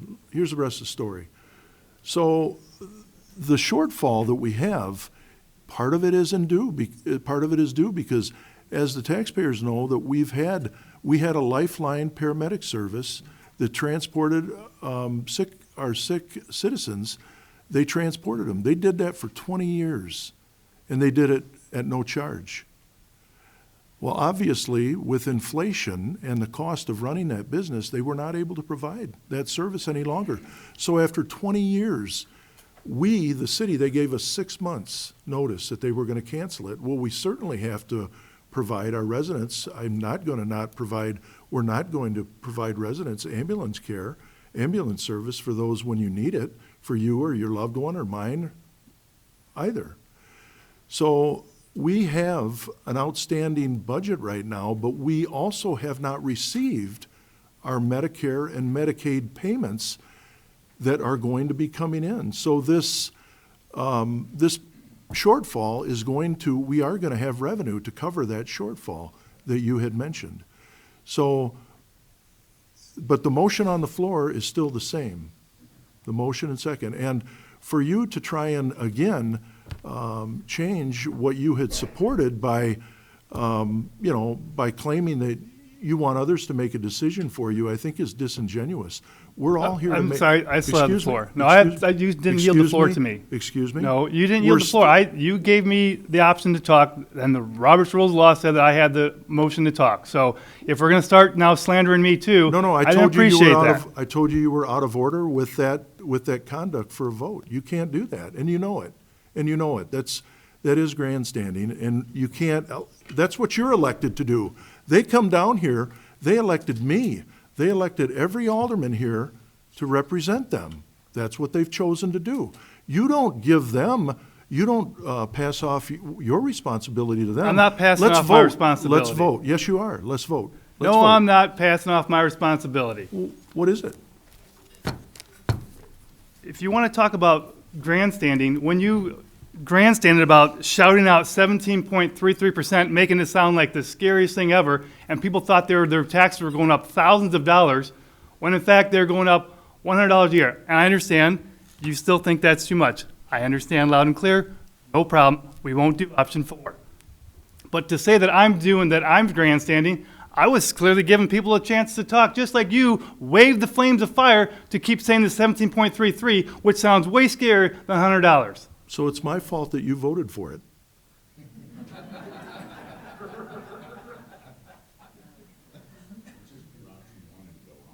Okay. Alderman Albertini, thank you. Alderman Albertini. Okay, I have one question. We're going to vote on possibly option number 3. That's the amendment. My question comes about is Clayton Stevens requires he gets a pension because he's a retired fireman. Is this going to be a conflict of interest or a vending interest for him to vote for this, or should we recluse himself from voting for this? City Attorney? Is it a conflict of interest? It is not an economic conflict of interest. He can always recuse himself if he wants to, but there's no requirement that he do so. Okay, thank you. I just want to make sure. Okay. Okay. Alderman Stevens? The only people that have anything to do with my pension is the pension board. That was settled back in 2010. Since then, I get a small increase each year. I get around $4,000 a month, which I thank God is a good amount. But I only get maybe $50 a month increase at the end of the year, if that. And so, yeah, the total of the fire portion of it is my fault, so, sorry. Okay. Is there any other comments or questions before we vote on the motion to amend? Okay, thank you. All those in favor of the motion on the floor to amend will, when their name is called, answer aye. Any opposed, nay. As the clerk calls the roll, please. Frank? Aye. Freeman? Nay. Gramkowski? Aye. McGee? Aye. Mulhall? Aye. Snow? No. Stevens? Aye. Albertini? Aye. Brereton? Aye. Flurry? Nay. 7 in favor. Okay, motion passed, thank you. So now we will vote on the motion as amended. Is there any discussion? Alderwoman Freeman. Again, to be clear, this vote is to raise the tax levy 6.6%. Okay, is there any other comments or question? Okay, all those in, Alderman Brereton. Thanks, Mayor. Just to clarify, this motion is more about having a tax levy in general, right? If it's voted down, we got no money, right? That's correct. Just to clarify, thanks. Thank you. All right. I'm so, Alderwoman Gramkowski? thank you, Mayor. Yes, mhm. Just to be clear, what are we voting on now? We're voting on the amendment to, We're voting on the motion as amended. got it, thank Option you. 3. Sorry, just wanted to make sure. Yes, ma'am, yep. All right, any other questions? All right, hearing none, all those in favor of the motion on the floor will, when their name is called, answer aye. Any opposed, nay, as the clerk calls the roll, please. Freeman. No. Gramkowski. Aye. McGee. Aye. Mulhall. Aye. Snow. No. Stevens. Aye. Albertini. Aye. Brereton. Aye. Flurry. Nay. Frank. Aye. 7 in favor. Okay, motion passed. All right, moving on, item B, ordinance 652H. We have for a second reading, that being an ordinance making a levy and providing for a special service area, number 2 district in the city of Belvedere, Boone County, Illinois, for the fiscal year beginning May 1st, 2023, and ending April 30th, 2024, that being the Farmington Ponds area. If I could have a motion to that effect, please. Motion by Alderwoman Frank and a second. Second by Alderwoman Gramkowski. Thank you. If there's any comments or questions regarding the motion on the floor? I do. So Alderman Snow? do we actually have a dollar amount associated with it, or is it just the percentage that's associated with it? By the ordinance, it's by the percentage. And this is, to clarify, this is for Farmington Estates. Special service area number 3 would be for Farmington East. And how much did we pay, or did they pay last year for this? I don't have that in front of me. The 0.12% is actually the highest we can take. And that's what we've done historically for the past several years is that same percentage. But we could lower it if we wanted to. And so, just pointing that out. Thank you. Yeah, the original ordinance that was done was graduated. It started at .08 and it worked its way up to 0.012. Okay. Any other comments or questions? Okay.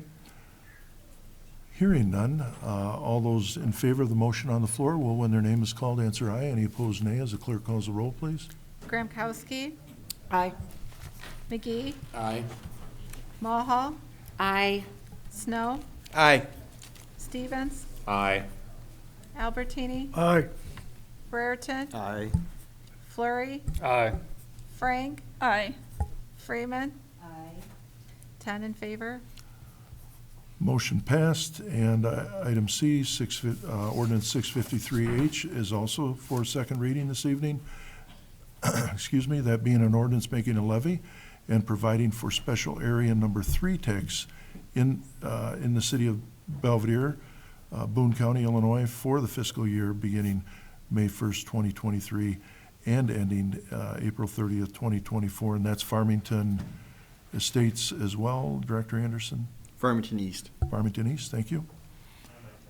Motion by Alderman Snow, and is there a second? Second by Alderwoman Mulhall, thank you both. Any questions, any comments, any discussion regarding the motion on the floor? I have a question. What is it for? I'm clueless on this that you're talking about with this Farmington East. What is that? So in the Farmington subdivision that was built and constructed, their detention areas, they chose to use wet ponds instead of dry ponds. And those are set up in a special service area so that all the properties within those subdivisions pay an additional fee and an additional tax on an annual basis to help maintain those areas, those common areas. Mowing, you got to maintain for the ponds, for algae control, weed control, management of the shorelines, and there's beaver issues there we have to take care of. There's other things of routine maintenance and upkeep of those areas that you don't see if you choose to use a dry pond, for example. So is that a percentage or a dollar amount that Percentage-wise, it stayed the same.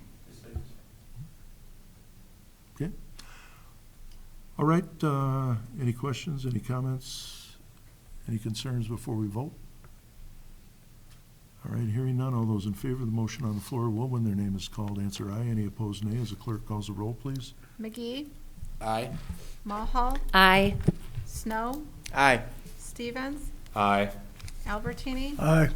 Brereton, Aye. Flurry, Aye. Frank, Aye. Freeman, Gramkowski, Aye. 10 in favor. Motion passed, thank you. And item D, ordinance 654H is for a second reading. I would ask for a motion to postpone that. That will, thank you. Motion to postpone, Alderman Snow, second by Alderman Albertini, thank you. Mr. Mayor, it'd be appropriate to state the date and time it's being postponed to. It will be postponed till December 29th, special meeting at 10 a.m. Thank you. All right, if there's no other questions regarding that, we will all be assembling here at 10 a.m. on the 29th. So if there's no other discussion, all those in favor of the motion on the floor to postpone will, when their name is called, answer aye. Any opposed, nay. As the clerk calls the roll, please. Mulhall, Aye. Snow, Aye. Stevens, Aye. Albertini, Aye. Brereton, Aye. Flurry, Aye. Frank, Aye. Freeman. Gramkowski, Aye. McGee, Aye. 10 in favor. Motion passed, thank you. And we have item E, that being ordinance number 655H for second reading, an ordinance amending section 110-91 stop streets of the City of Belvedere Municipal Code to add Union Avenue at West Sixth Street as a four-way stop intersection. Motion by Alderman Snow, and can I get a second, please? Second by Alderwoman Gramkowski, thank you. Any discussion on that, Alderwoman Freeman? Thank you. So, Director Anderson, you want to put a four-way stop on Sixth Street and Union Avenue. Can you tell me what the DOT thought about that? Well, the warrants are there, the warrants are not there to meet for requirements for a four-way stop. So the recommendation was to make no changes. It's currently a two-way stop. But the motion was presented to make it a four-way stop. So it wasn't recommended to do any change, and it's already a two-way stop? It's not an unmarked intersection, right? Correct. Thank you. And just to be clear, I don't think Mr. Anderson wants to put a stop sign there, so that we're clear for the record. I'm not going to speak for him, but I know his feelings on it, and so, anyhow, any other discussion, any comment regarding that motion on the floor? Hearing none, all those in favor of the motion on the floor will, when their name is called, answer aye. Any opposed, nay. As the clerk calls the roll, please. Snow, Aye. Stevens, Aye. Albertini, Aye. Brereton, Aye. Flurry, Aye. Frank, Aye. Freeman, No. Gramkowski, Aye. McGee, No. Mulhall, No. 7 in favor. Motion passed, thank you. And we have item F, that being ordinance number 656H for second reading this evening, an ordinance amending section 14-152 of the City of Belvedere Municipal Code to increase the number of video gaming location permits and provide for non-abandonment of licenses pending state approval. Could I have a motion to that effect? Motion by Alderman Snow, thank you. And second by Alderman McGee. And the floor is open, Alderman Snow. Do we need to actually put a number on this motion to amend, or is it just, because if I recall correctly, we did have a cap on the number. It's in the ordinance. Is it? Okay. And Verbiage on the deal doesn't say that, so that just wanted to be clear. And that's a good point. It has, It's not required at all, but I if you want understand. to. I understand. It is capped then at 50. And just as a informational, I know the council, we'd had some discussion about what happens, do we lose, does it ever change? I think originally I'd asked for 45, And I think Alderman Albertini's concerns, which were, at that time, were factual, that we had more requests in for the number that we were going to change it to at 45. However, Gina had informed me today, Gina, you want to tell them what you'd informed me? Because sometimes those change, and in this case, they did, so. Yep. So just a quick history, there's been 62 requests for special uses for indoor commercial entertainment with the intent for video gaming. Out of those 62 requests, 14 have either been denied or expired, leaving 48 approved. Out of those 48 approved, 40 have their licenses issued, capped out, so that left 8 in limbo. So out of those 8 in limbo, one is the Casey's gas station on Beloit Road. 2 of them are for projects that have not even started. There are 2 projects that come to you guys every year for special use renewals, because they, again, have not started. One just received, they actually received word the day after the last meeting that they were denied by the state, and that is currently in appeal. They are appealing that denial. 2 are actually approved by the state, just waiting for a license to open, and then 2 I am still unsure on. So yeah, so out of the 8 approved, that are in limbo, 1 has been denied. Some have not even started construction for the project. Others are waiting for a license to open up. As far as the 40 license limit, I also talked to a business today that most likely within the next couple weeks they will be vacating their machines, and that license would be put back into the pool. Thank you for that, Ms. Delrose. And so anyhow, we have a motion and a second on the floor. And is there any other discussion regarding the motion? Alderwoman Frank? Thank you, Mayor. So just to be clear, Gina, so how many, with all these denying and improvements and unsure and vacating, how many are on the list now? So there's the 40 that are active. One of those active will most likely not be active in a couple weeks. And then there's 8 that have approved special uses but no license. Out of those 8 that are basically in limbo, again, 1 was denied by the state, but they are appealing that. 2 have not started construction. And the other ones, I know a few of them actually do have their state approval, and there's just no local license. And then the other ones, I think, are still waiting for the state to make a decision. Okay. Thank you. Alderwoman Freeman? Thank you, excuse me. So we would be increasing then the number that we have now? Because I don't think the public's in favor of that. I believe the ordinance would be to increase the limit from 40, and I don't print out the whole packet just to save paper, so I'm not sure what that ordinance increase is to be. The motion on committee was to increase the number of location permits from 40 to 50, and to make another procedural change where if there's a sale of a licensed premises and the new buyers are waiting on state approval for their state gaming license, that local permit would not be abandoned during that time that they're waiting for the state approval. But the substantive change is increasing the number of location permits available in the city of Belvedere from 40 to 50. Okay. Thank you. Any other questions, any comments, any concerns before we vote? All right, hearing none, all those in favor of the motion on the floor will, when their name is called, answer aye. Any opposed, nay, as the clerk calls a roll, please. Stevens? Aye. Albertini? Aye. Brereton? No. Flurry? Nay. Frank? Nay. Nay. Freeman? No. Gramkowski? Nay. McGee? Aye. Mulhall? Aye. Snow?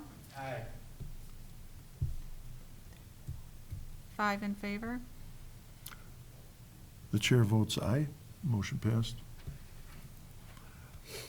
All right. Item 10, a new business We have item A, Director Anderson. First item is the waive section 288 referral to committees with respect to approval of the bid tabulation for well number 11 drilling. Can I get a motion to that effect? Motion by Alderman Fleury, thank you. Second by Alderwoman Mulhall, thank you. Any questions regarding waiving a waiver? And I think, Mr. Anderson, you may want to. So this will save us 2 weeks of time, basically in our review process with the IEPA. Our action on this bid table, the bid approval process is all subject to IEPA approvals. We have submitted the majority of the paperwork to do that. The last piece that's needed is council's direction. There's a form letter that has to be sent in for the intent to make the award. Council action on this then will assist us in getting that paperwork to them and just the process. It may not change the actual start date of the contractor, just based on scheduling, but this way at least we'll get it in the pipeline with the state and get all the paperwork in place to start once the contractor's ready. Okay. And is there any associated questions regarding the motion? Okay. Hearing none, all those in favor to waive, will, when their name is called, answer aye. Any opposed, nay. As the clerk calls the roll, please. Albertini? Aye. Brereton? Aye. Fleury? Aye. Frank? Aye. Freeman? Gramkowski? Aye. McGee? Aye. Mulhall? Aye. Snow? Aye. Stevens? Aye. 10 in favor. Okay, motion passed, thank you. And then item B, that is piggybacked with that, is motion to approve the low bid from Municipal Well and Pump in the amount of $1,380,138 to complete the drilling of well number 11. This work will be paid for from the IEPA Public Water Supply Loan Program. If I could get a motion to that. I'll make that please. motion. Motion by Alderwoman Mulhall, thank you, and a second by Alderman Snow, thank you. Any questions? Mr. Anderson, you had some comments? Just real quick, the memo in your packet, last page in your packet, for the bids that were opened up. Municipal Well and Pump, the apparent low bidder, $1,380,138. Just a reminder that the IEPA Public Water Supply Loan Program includes $1.3 million in principal forgiveness as part of our state's PFAS program.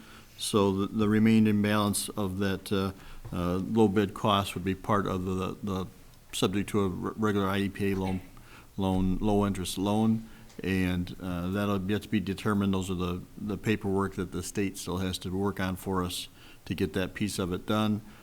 We've made an application to not only fund the drilling of well 11, but the construction of the facility.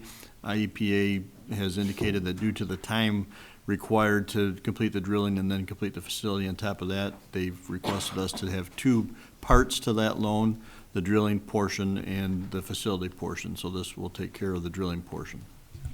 Okay. Thank you. Okay. So we have a motion on the floor. If there are no other questions. Alderman Stevens? The only thing I'm gonna ask is that I'd be able to come in and take a look at the bids, because I see there's a big disparity in them.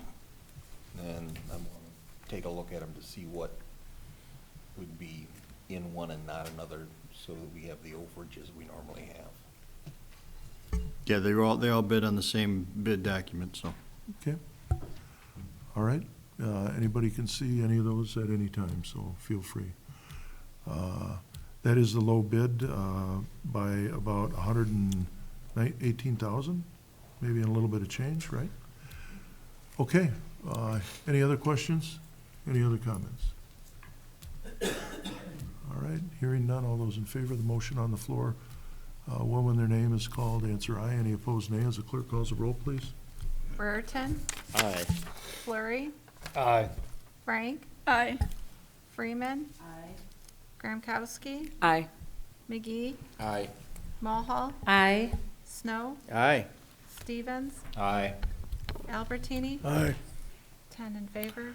Motion passed, thank you. And we have motions forwarded from the Committee of the Whole, Building, Planning, Zoning, and Public Works of December 11th, 2023. Motions out of Public Works, Chairman Snow. Thank you, Your Honor. A, motion to purchase a 2023 John Deere 624P end loader from West Side Tractor Sales in the amount of $242,600. The end loader will be paid for from depreciation line item 61-1790. Okay, thank you. That's out of committee. That is a low bid. Is there any other questions or comments regarding the motion? All right, hearing none. All those in favor of the motion on the floor will, when their name is called, answer aye. Any opposed, nay. As the clerk calls the roll, please. Flurry. Aye. Frank. Aye. Freeman. Aye. Gramkowski. Aye. McGee. Aye. Mulhall. Aye. Snow. Aye. Stevens. Aye. Albertini. Aye. Brereton. Aye. 10 in favor. Motion passed, thank you. And item B, Chairman Snow. B, motion to purchase a 2.5 yard capacity salt spreader from Automotive Solutions in the amount of $7,900 to be installed on the Street Department Truck 2019. The salt spreader will be paid for from capital line item number 41-5-752-8200. Thank you. We have that motion out of committee. Any questions, any concerns regarding the motion on the floor? Okay, hearing none. All those in favor of the motion on the floor will, when their name is called, answer aye. Any opposed, nay. As the clerk calls the roll, please. Frank. Aye. Freeman. Aye. Gramkowski. Aye. McGee. Aye. Mulhall. Aye. Snow. Aye. Stevens. Aye. Albertini. Aye. Brereton. Aye. Flurry. Aye. 10 in favor. Motion passed, thank you. And we have dispensed with motions out of Finance and Personnel. Item C already, so we have no other business on the agenda. Could I have a motion to adjourn, please? Motion by Alderwoman Frank and a second by Alderwoman Gramkowski. All those in favor to adjourn, say aye. Aye. And anybody want to stay? For the record, we adjourned at 8:31 PM. Thank you, everybody. I appreciate it. Merry Christmas.